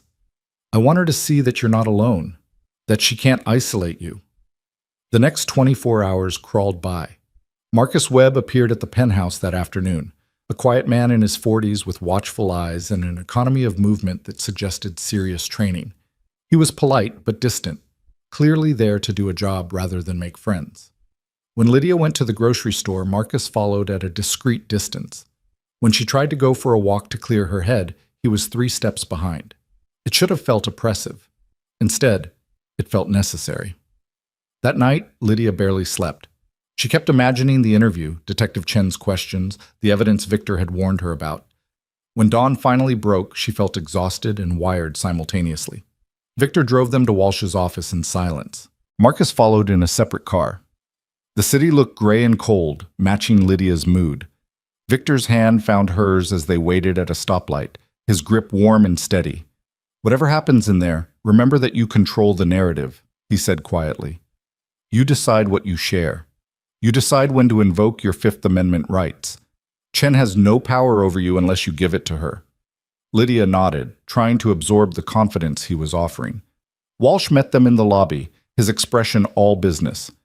Detective Chen is already here with her partner, Detective Martinez. They've agreed to conduct the interview in our conference room, which gives us home field advantage. He looked at Lydia directly. Remember, you're here voluntarily. You can leave at any time. You don't have to answer questions that make you uncomfortable. And if at any point you want to stop, you say the word, and we're done. They entered the conference room. Detective Chen sat on one side of the long table, a woman in her late 30s with sharp features and sharper eyes. Her partner, Martinez, was older, heavy-set, with the tired expression of someone who'd seen too much. Chen's gaze went immediately to Victor, her expression hardening. Mr. Romano, I wasn't aware you'd be joining us. Miss Park requested my presence as moral support, Walsh interjected smoothly. Unless you have an objection that would require us to terminate this voluntary interview? Chen's jaw tightened, but she gestured to the chairs across from her. Please, sit. Lydia sat between Walsh and Victor, her hands clasped tightly in her lap. Chen set a digital recorder on the table, stated the date and time and names of everyone present, then turned her attention to Lydia. Thank you for coming in, Mrs. Park. I know this must be stressful. It's Ms. Park, Lydia corrected quietly. The divorce was finalized last week. Of course, my apologies. Chen's smile didn't reach her eyes. Miss Park, can you tell me about your relationship with Victor Romano? He's a friend who offered me a place to stay after my marriage ended. And how did you meet Mr. Romano? At a Christmas party, the Peninsula Hotel Gala on the 24th. Chen made a note. That was quite recent. And yet you're now living with him? I needed a place to stay. Victor had space available. It was a practical arrangement. Practical, Chen repeated, her tone suggesting she didn't believe that for a second. Ms. Park, are you aware of Mr. Romano's business activities? Walsh leaned forward. Detective, my client is under no obligation to speculate about Mr. Romano's business dealings. I'm not asking her to speculate. I'm asking what she knows. Chen's eyes remained fixed on Lydia. Has Mr. Romano discussed his work with you? Lydia remembered Victor's warning about the Fifth Amendment. He's mentioned he's involved in import-export and real estate. And has he mentioned any other activities? Activities that might fall outside legal boundaries? My client declines to answer that question, Walsh said firmly. Chen's expression soured. She pulled a folder from her briefcase, opened it to reveal photographs. She slid them across the table toward Lydia. Do you recognize any of these individuals? Lydia looked down. The photos showed Victor with various men in what looked like restaurant settings, parking lots, street corners. Some of the men looked rough, scarred, tattooed, the kind of people who made you cross the street. Others looked like businessmen. None looked friendly. No, Lydia said honestly. I don't know any of these people. These are known associates of Mr. Romano, members of his criminal organization. Chen tapped one photo. This man, Anthony Caruso, was found beaten nearly to death 3 months ago. He'd been skimming money from one of Romano's operations. This man, she tapped another photo, disappeared after testifying against one of Romano's lieutenants. His body was never found. Lydia's stomach turned. She felt Victor's presence beside her, perfectly still, perfectly controlled. Detective, Walsh said, his voice cold, are you accusing my client of involvement in these alleged crimes? I'm providing context for the type of man she's chosen to associate with. Chen leaned forward. Ms. Park, Victor Romano is dangerous. He runs a criminal enterprise built on violence and intimidation. People who cross him end up hurt or dead. People who get too close to him become targets for his enemies or collateral damage in his conflicts. Is there a question in there? Walsh asked. Chen ignored him, her focus entirely on Lydia. You seem like a smart woman, a kindergarten teacher with no criminal record, no history of violence. So I have to ask, do you understand what you've gotten yourself into? Do you understand that staying with Romano puts you at risk? Lydia met Chen's eyes. I appreciate your concern, Detective, but I'm capable of making my own decisions about who I associate with. Even when those decisions might get you killed? My client is terminating this interview, Walsh said, standing. You've crossed the line from questioning to harassment. But Chen wasn't finished. She pulled out another set of photos, these ones more disturbing. Crime scenes. Blood. Bodies covered with sheets. These are the results of Romano's business dealings. This woman was an informant who worked for us. She was found in the Chicago River with a bullet in her head. This man owned a restaurant that refused to pay Romano's protection fees. His establishment burned to the ground with him inside. Lydia felt bile rise in her throat. Victor's hand found hers under the table, his grip firm but not painful. An anchor. You're showing my client crime scene photos to intimidate her, Walsh said, his voice sharp. This interview is over. Ms. Park has a right to know who she's living with, Chen shot back. She has a right to understand that Victor Romano is a murderer who's avoided prosecution through intimidation and violence. That every day she spends under his roof puts her in danger from his enemies and from law enforcement. We're leaving, Walsh said, gesturing for Lydia to stand. But Lydia remained seated, looking at the photos spread across the table, looking at the evidence of Victor's world, brutal, bloody, unforgiving. This was the reality she'd chosen to accept when she'd decided to stay. This was who Victor Romano really was. Miss Park, Chen said, her voice softening slightly. I can help you. I can get you into protective custody, help you find a safe place to stay, make sure Romano can't retaliate against you. But you have to help me first. Tell me what you know about his operations. Give me something I can use. Lydia looked up at Chen, then at Victor. His expression was carefully blank, but she could see the tension in his jaw, the readiness in his posture. He was prepared for her to break, prepared for her to choose safety over loyalty. I don't know anything about Victor's business operations, Lydia said clearly. I can't help you with your investigation because I have no information to provide. I'm staying with him temporarily while I find permanent housing. That's the extent of our relationship. It was mostly true. And the parts that weren't, the growing connection, the way she felt seen and valued for the first time in years, those weren't Chen's business. Chen's expression hardened. You're making a mistake. That's my right. When something happens to you, and something will happen, Miss Park, because that's what happens to people in Romano's orbit, don't say I didn't warn you. Is that a threat, Detective? Walsh asked coldly. It's a prediction based on 15 years of investigating organized crime. Chen began gathering her photos. But if Ms. Park wants to risk her life for a man she barely knows, that's her choice. Just remember, when things go sideways, the police might not be able to protect you. Walsh ushered Lydia and Victor out of the conference room. They didn't speak until they were in the elevator, descending toward the parking garage. You okay? Victor asked quietly.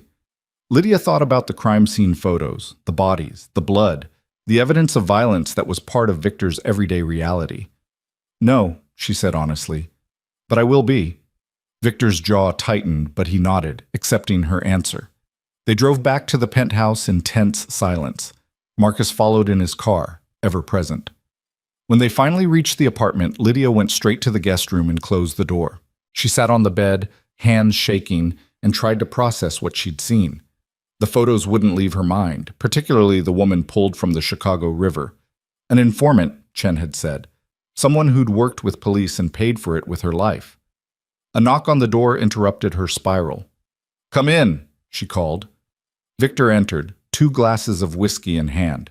He offered her one, then sat in the chair by the window, giving her space. I'm sorry you had to see that, he said. Did you kill those people? The ones in the photos? Victor was quiet for a long moment. Some of them, yes. Not all, but enough. The admission should have horrified her. Instead, Lydia felt a strange sense of relief. No lies, no evasions, just truth, brutal and honest. The woman in the river, Lydia said. Did you kill her? No, but I know who did. One of my competitors who wanted to send a message to anyone else thinking about cooperating with law enforcement. Victor's expression was grim. Her death was meant to create fear. It worked. And you've never informed on anyone? Never considered working with police? Never. In my world, that's the unforgivable sin. You can steal, you can fight, you can even kill under the right circumstances. But you never cooperate with law enforcement. You handle your problems internally. He took a sip of whiskey. It's a code. Brutal, maybe, but it keeps our world functioning. Lydia absorbed this, trying to understand a moral framework so different from everything she'd been taught. The man who was beaten for skimming money. Was that the mediation you handled the night I met you? Yes. Did you beat him yourself? I was there. I participated. Victor's gaze was steady, unflinching. He stole from me, Lydia. In my world, that requires a response. If I let it slide, others would see weakness, would think they could take from me without consequences. So you hurt him to send a message. Yes. Lydia stood, paced to the window, looked out at Chicago, stretching below. Somewhere in that city, people lived normal lives, went to work, raised families, followed laws, and somewhere else in that same city, men like Victor operated in shadows, enforcing their own rules with violence. I should be horrified, she said quietly. I should pack my bags and leave and never look back. Yes, you should. But I'm not.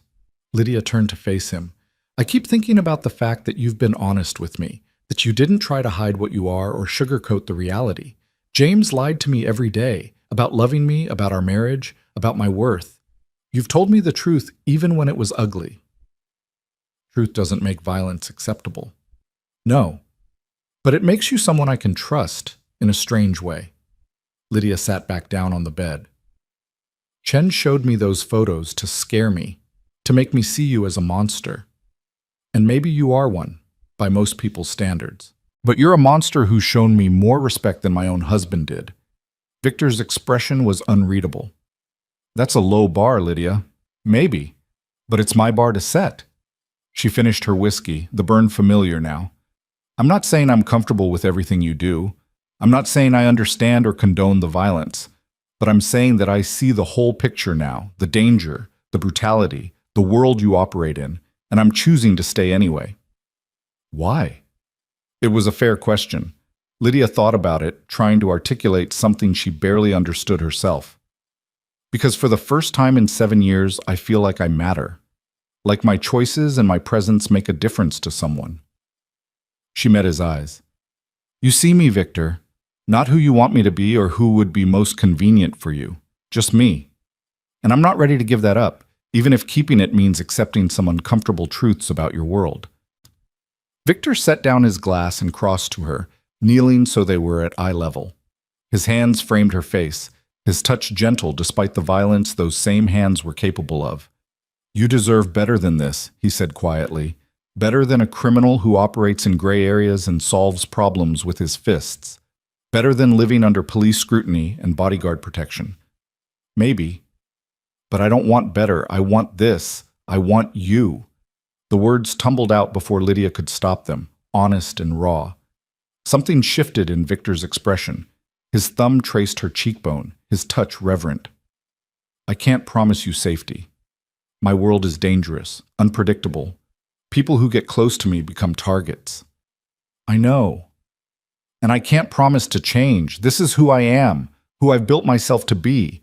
I won't apologize for it. I'm not asking you to. Then what are you asking for? Lydia thought about it. Honesty, respect, the chance to build something real instead of performing for someone else's benefit. She paused. And maybe, eventually, something more than friendship. Victor's eyes darkened. Lydia, I know it's complicated. I know I just got divorced and you're in the middle of a police investigation and this whole situation is insane. But I need you to know that what I'm feeling isn't gratitude or dependency or some misplaced rescue fantasy. It's real. For a long moment, Victor didn't respond. Then he leaned forward and kissed her, soft and careful, giving her time to pull away. Lydia didn't. Instead, she kissed him back, pouring 7 years of invisibility and loneliness and desperate hope into the connection. When they finally broke apart, Victor rested his forehead against hers. This is a terrible idea, he murmured. Probably the worst I've ever had. And you're sure? Not even a little bit, but I'm doing it anyway.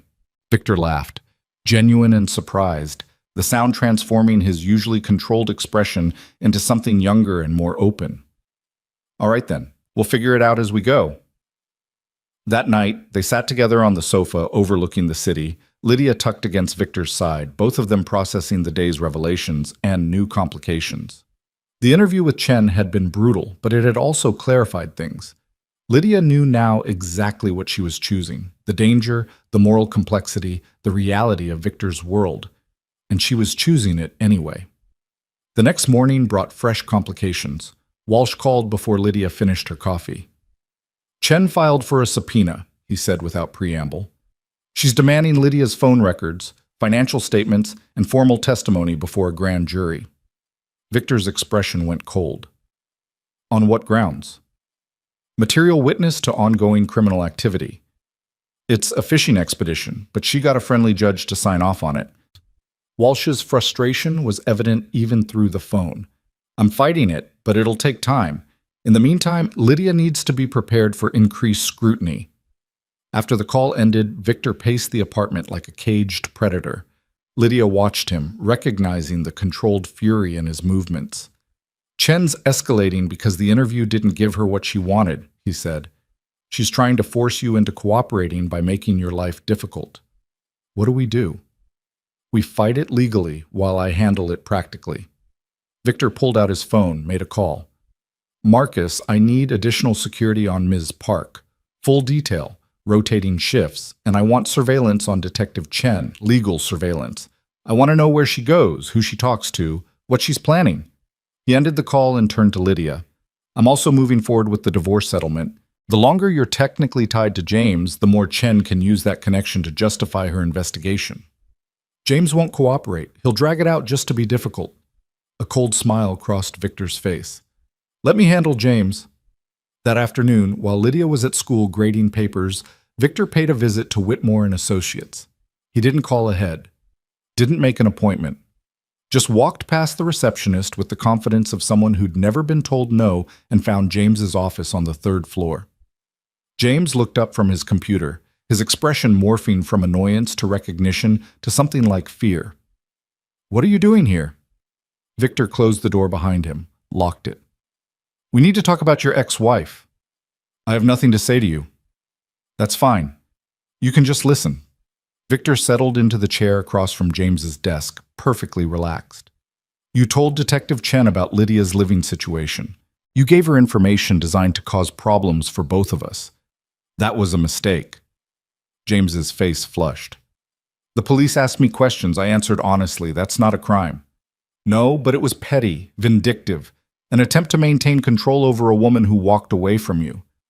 Victor leaned forward. "Here's what's going to happen, James.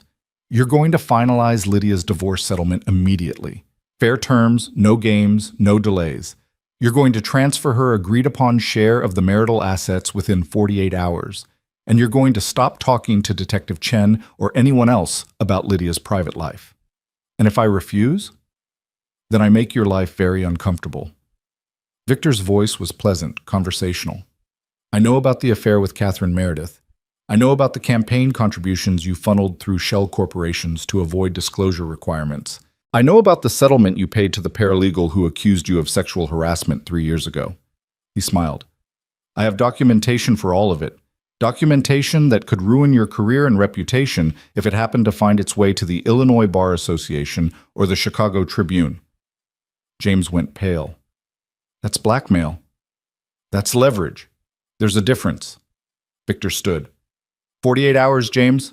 Finalize the settlement, transfer the assets, and leave Lydia alone. Do that, and your secrets stay secret. Refuse, and I bury you." He left without waiting for a response, knowing he'd made his point. 2 days later, Lydia received an email from James's attorney. The divorce settlement had been finalized. Her share of the marital assets, more generous than originally offered, had been transferred to her personal account. The house would be sold and profits split. James had agreed to all outstanding terms without contest. Lydia stared at the email in disbelief. "How did you do this?" Victor, reading the morning paper at the kitchen table, didn't look up. "I had a conversation with James. Explained why cooperation was in his best interest." "What kind of conversation?" "The productive kind." Lydia knew she shouldn't ask for details. Knew that Victor's methods probably involved threats or blackmail, or other things she was better off not knowing about. But the result was undeniable. She was free. Truly, legally, financially free from James Park. "Thank you," she said quietly. Victor set down his paper, met her eyes. "You don't have to thank me for protecting what's mine." The possessiveness in his tone should have bothered her. Instead, it sent warmth through her chest. After 7 years of being nobody's priority, being claimed by Victor Romano felt like coming home.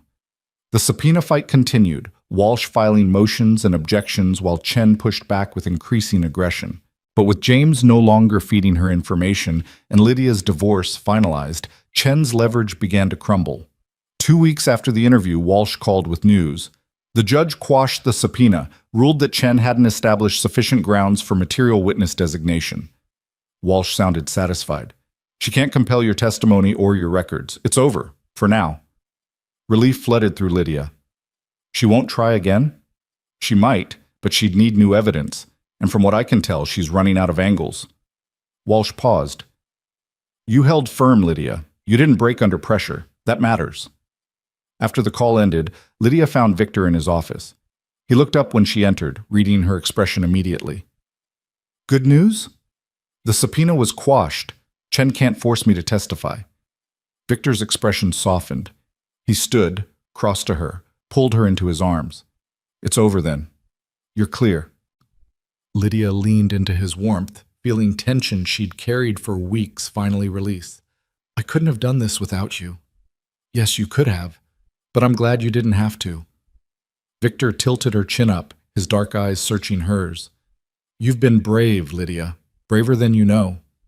She kissed him then, deep and certain, pouring gratitude and relief and growing love into the connection.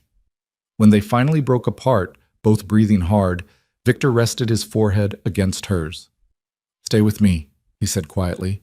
"Not just temporarily. Not just until you find an apartment. Stay." Lydia's heart hammered. "Victor, I know it's fast. I know we're still figuring this out, but I don't want you to leave. I want you here, with me, building something real." His voice was rough with emotion. "Say yes." Lydia thought about the guest room she'd been living in, the temporary nature of her arrangement, the way she'd been treating this as a stopgap instead of a choice. She thought about Victor's honesty, his protection, the way he'd fought for her without asking for anything in return. She thought about 7 years of being invisible versus 3 weeks of being seen. "Yes," she whispered. "I'll stay." Victor kissed her again, this time with an intensity that stole her breath. When he finally pulled back, his expression held something she'd never seen before. Hope. "We'll do this right," he promised. "Build something that's ours. No lies, no games, just truth." And for the first time since signing those divorce papers beneath a Christmas tree, Lydia believed in the possibility of something better. Something shifted in the penthouse after Lydia agreed to stay. The guest room became her room in more than just name. Victor helped her move her belongings from storage, hang pictures on the walls, arrange her books on shelves. The space transformed from temporary shelter into something that felt like home. Spring arrived in Chicago with its usual temperamental nature, cold one day and surprisingly warm the next. Lydia returned to teaching with renewed energy, her classroom a bright spot in days that were increasingly complicated by Victor's world. She learned to recognize the signs of his business troubles, the late-night phone calls, the tension in his shoulders, the careful way he'd ask about her day while avoiding details of his own. She learned not to ask questions she didn't want answers to. But she also learned the moments of softness hidden beneath Victor's controlled exterior. The way he'd make her coffee exactly how she liked it without being asked. The way he'd listen to her stories about difficult parents or struggling students with genuine interest. The way he'd pull her close at night and hold her like she was something precious he was afraid of losing. They were building something, slowly, carefully, against all logic and reason. 3 months after Detective Chen's investigation had fizzled, Lydia was grading papers at the dining table when her phone rang. Unknown number. She almost didn't answer, but recent experience had taught her that ignoring unknown calls sometimes created more problems than it solved. "Hello? Lydia Park?" A woman's voice, older, unfamiliar. "Yes. Who's calling?" "My name is Elena Vasquez. I'm a social worker with Chicago Family Services. I need to speak with you about a student of yours, Emma Chen." Lydia's stomach dropped. Emma was one of her kindergartners, a quiet girl with dark eyes and a tendency to draw disturbing pictures during free time.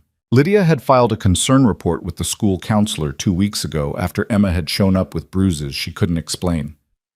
"What about Emma? Is she okay?" "That's what we're trying to determine. We've opened an investigation into her home situation based on your report and some additional evidence. Emma mentioned you specifically as someone she trusts. Would you be willing to meet with me to discuss her case?" "Of course. Anything I can do to help." They arranged to meet the following afternoon at a coffee shop near the school. When Lydia hung up, she found Victor standing in the doorway of his office, his expression concerned. "Everything all right?" She explained about Emma, about the bruises and concerning behavior, about the investigation. Victor listened with the focused attention he brought to everything, his jaw tightening. "You did the right thing, reporting it," he said when she finished. "I know, but I'm worried about what happens to her now. If they remove her from her home, where does she go?" "Foster care can be just as traumatic, one problem at a time." Victor crossed to her, his hands settling on her shoulders. "Meet with the social worker tomorrow. Find out what Emma needs. Then we'll figure out how to help." The certainty in his voice steadied her. Lydia leaned into his touch, grateful for his presence. The meeting with Elena Vasquez the next day was both better and worse than Lydia had anticipated. Emma was being removed from her home immediately. Her father had been arrested on domestic violence charges. Her mother was in the hospital with injuries too severe to hide. Emma and her younger brother were being placed in emergency foster care while the state determined their long-term situation. The problem is finding placement, Elena explained, stirring sugar into her coffee with tired movements. We have very few homes that can take siblings together, and keeping them together is crucial for their emotional well-being. Right now they're separated. Emma in one home, her brother in another. It's not ideal. How long will they be separated? Could be weeks, could be months. We're doing our best, but the system is overwhelmed. Elena looked at Lydia directly. Emma asks about you constantly. You've made a real impact on her. If you have any time to visit, it would help stabilize her during this transition. Lydia agreed immediately, even as her heart broke for the little girl who'd already endured so much. That evening, she told Victor everything.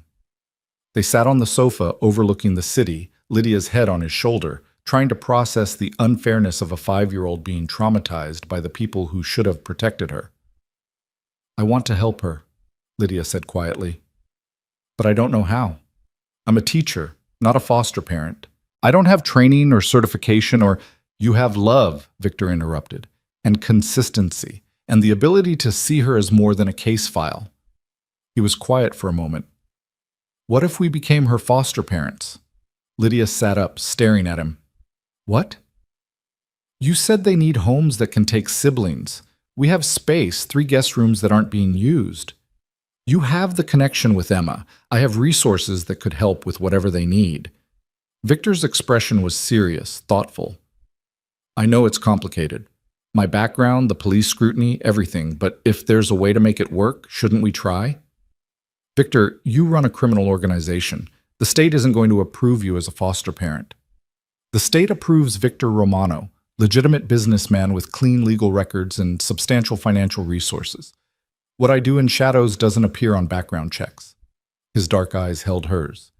I'm not saying it would be easy, but you want to help this child, and I want to help you. Let's at least explore the possibility.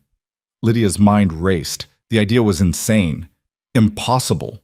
A kindergarten teacher and a crime boss raising traumatized foster children together. But she thought about Emma's quiet voice asking if Miss Park would visit, about a little girl separated from her brother and placed with strangers, about the chance to actually make a difference instead of just documenting suffering. We'd need to get certified, she said slowly. Take classes, pass home inspections, background checks. I'll handle the logistics. You handle the heart. Victor pulled her close. We can do this, Lydia, if you want to. She did want to, more than she could articulate. The certification process was exhausting.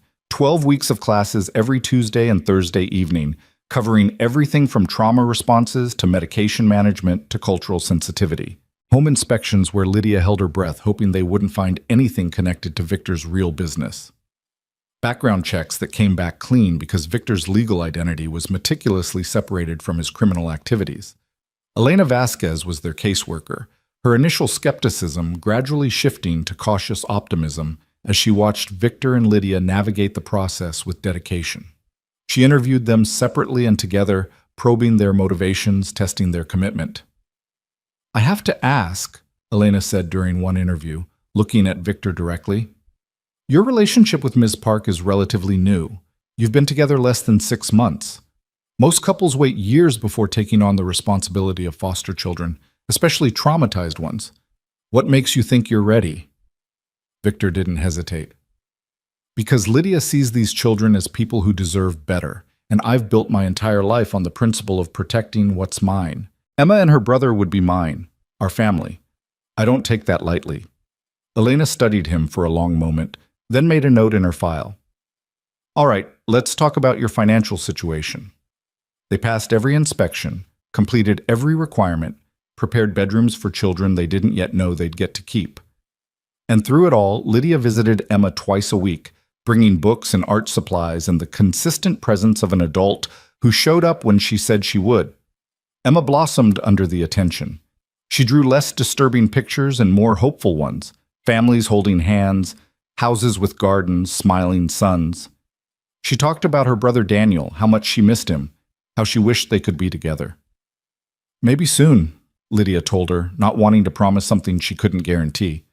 People are working very hard to find you and Daniel a home where you can stay together.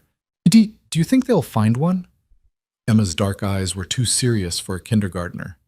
I hope so, sweetheart. I really hope so.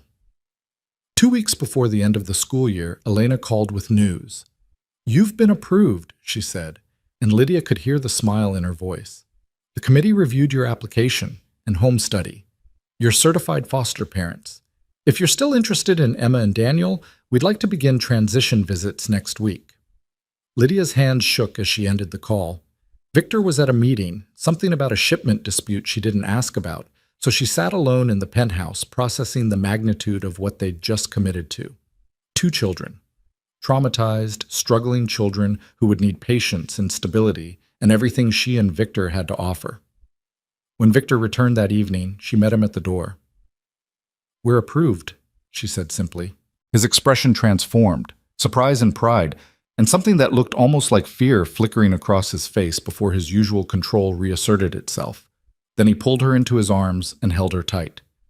When do they come home? Transition visits start next week. If everything goes well, they could move in by mid-June. Victor released her, cupped her face in his hands. Are you ready for this? No, but I'm doing it anyway. Lydia smiled. Seems to be becoming a pattern with me. The transition was carefully managed. First, supervised visits at a neutral location where Emma and Daniel could reconnect while getting to know Victor. Then visits at the penthouse, the children exploring their new rooms with cautious wonder. Daniel was 3, small for his age, with the same dark eyes as his sister and a tendency to hide behind Emma when strangers spoke to him. Victor surprised Lydia with his patience. He didn't push, didn't try to force connection, just existed as a steady presence, offering Daniel toy cars to play with and listening to Emma's rambling stories about her day at school. Slowly, carefully, the children began to trust. On the day they officially moved in, Emma carried a small backpack containing everything she owned in the world. Daniel clutched a stuffed elephant that had seen better days. They stood in the entrance of the penthouse, 2 small figures overwhelmed by the size and luxury of the space. This is your home now, Lydia told them, kneeling to their level. Your rooms, your toys, your family, you're safe here. Emma's eyes filled with tears. Forever? Lydia glanced at Victor, who nodded. Forever, Lydia promised, knowing the complexity of foster care made that promise tenuous, but meaning it with everything she had. That first night was chaos. Daniel cried for his mother even though she'd never protected him. Emma had a nightmare and woke screaming. Lydia spent hours rocking Daniel back to sleep while Victor sat with Emma, his deep voice reading picture books until she relaxed enough to close her eyes. At 3 a.m., Lydia found Victor in the kitchen making coffee, dark circles under his eyes. This is harder than I expected, he admitted quietly. We knew it would be hard. Knowing and experiencing are different things. Victor poured her a cup, added cream the way she liked. I've negotiated million-dollar deals and faced down men twice my size, but a 3-year-old crying for his mother undoes me completely. Lydia leaned against him, exhausted and overwhelmed. We'll figure it out, one day at a time. They did figure it out slowly. Emma thrived with structure and routine, so they established consistent schedules. Daniel needed physical affection, so Lydia held him constantly those first few weeks, building trust through touch. Victor proved surprisingly good at bedtime stories and homework help, his patience with the children's questions apparently infinite. The penthouse transformed. Toys appeared in the living room. Crayon drawings decorated the refrigerator. Laughter echoed through spaces that had been quiet for so long. Lydia watched Victor teaching Emma to play chess and saw a side of him she'd never imagined. Gentle, playful, wholly devoted to these broken children they were trying to help heal. But Victor's other world didn't disappear just because they'd become foster parents. If anything, the complications intensified. One evening in July, Marcus appeared at the door with an urgent expression. Victor spoke with him in low tones, his body language shifting into the controlled tension Lydia recognized as danger. I need to handle something, Victor told her after Marcus left. It might take a few hours. Is it bad? It's complicated. Someone's challenging my territory. I need to address it before it escalates. Lydia thought about Emma and Daniel sleeping peacefully in their rooms, about the life they were building, about the reality that Victor's business could shatter everything at any moment. "Be careful," she said, the same words she always said, knowing they were inadequate. Victor kissed her forehead. Always. He left wearing all black, his expression cold in a way that reminded Lydia exactly who he was beneath the gentle foster father exterior. She spent the next 3 hours trying to distract herself with lesson planning and failing miserably. When Victor returned at midnight, his knuckles were bruised, but he was otherwise unharmed. "Is it handled?" Lydia asked. "Yes. The Challenger won't be a problem anymore." She didn't ask what that meant, didn't want to know if someone was dead or merely severely injured, just pulled Victor into the bathroom and cleaned his hands while he watched her with unreadable dark eyes. "Does this bother you?" he asked quietly. "Coming home to evidence of violence?" "Yes," Lydia answered honestly. "But I also understand it's part of who you are, part of the world you operate in." She dried his hands carefully. "I'm not naive enough to think you'll change. I just need you to keep it separate from the children. They've seen enough violence." "I would never—" "I know, but I needed to say it anyway." Victor pulled her close, his embrace tight. "They're safe with me, Lydia. Always. Whatever I do in the shadows, I would never let that darkness touch them." She believed him.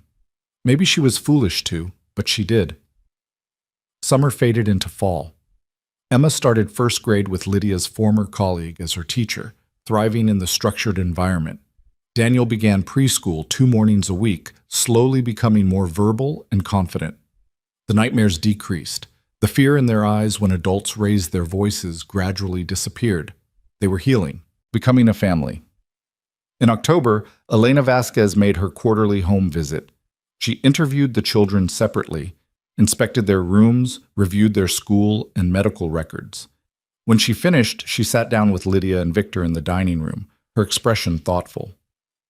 "I've been doing this job for 15 years, Elena said.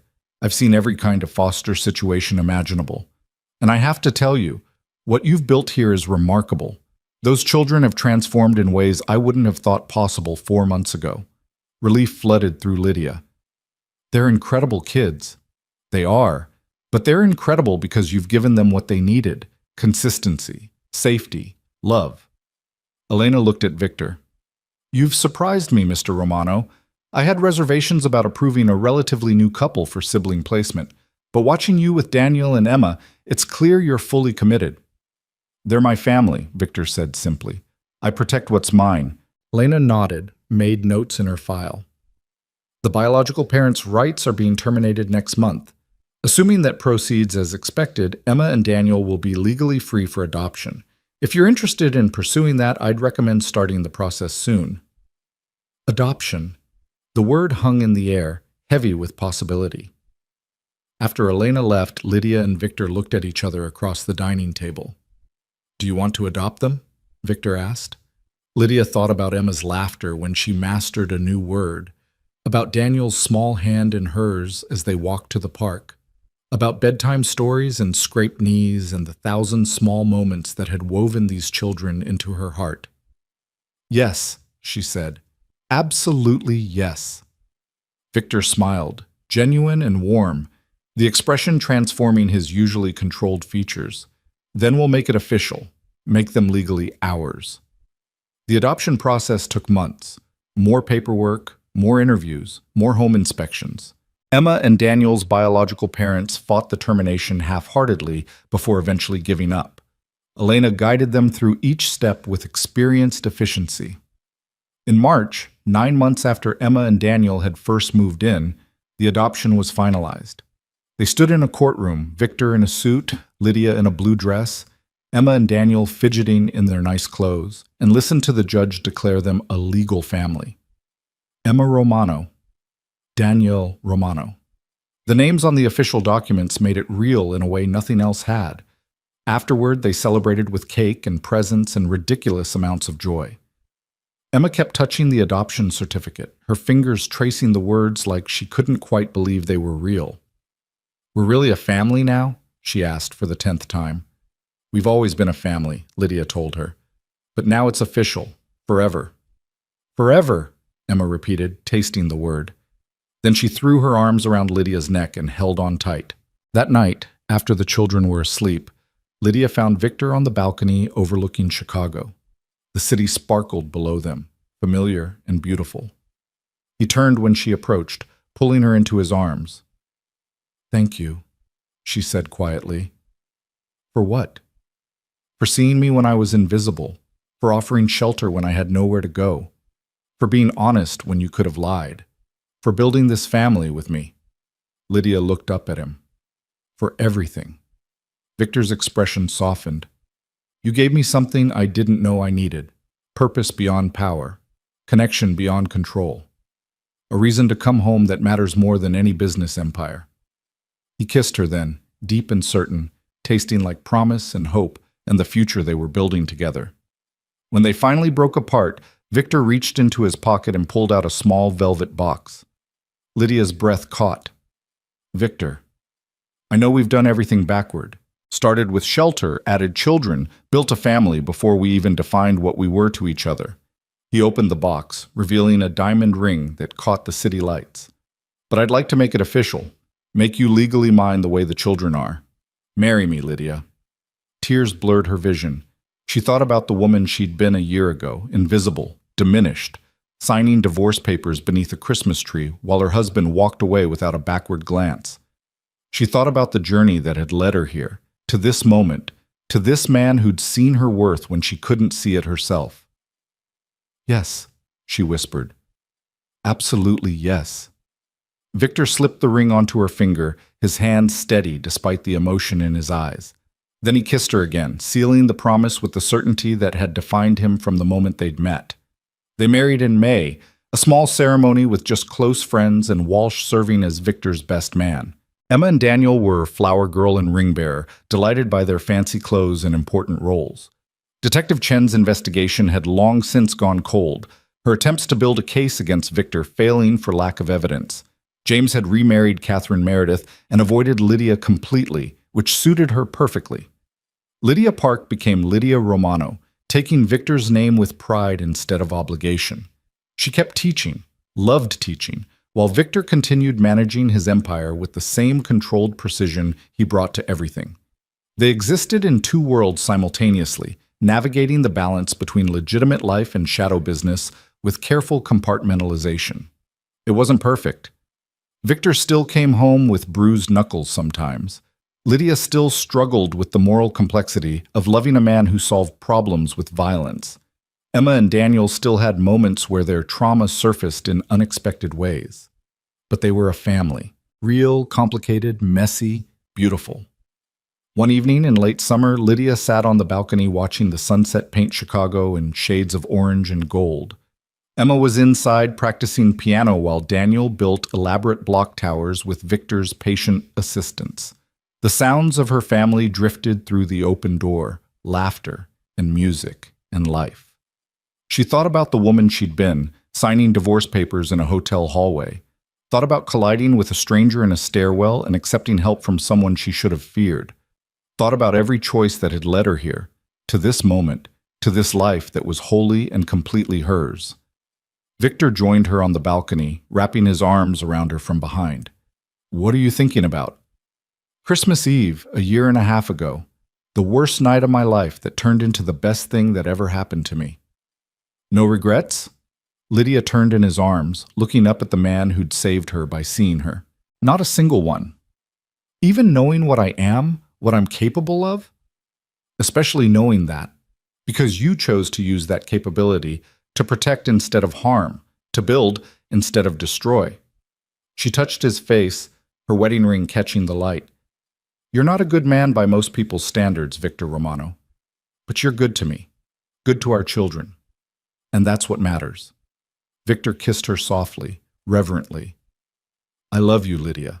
More than power, more than control, more than anything I've built in the shadows. You and our family, that's what's real. Everything else is just business." Inside, Daniel called for them, some crisis involving a toppled block tower that required parental intervention. Emma's piano practice hit a discordant note and dissolved into giggles.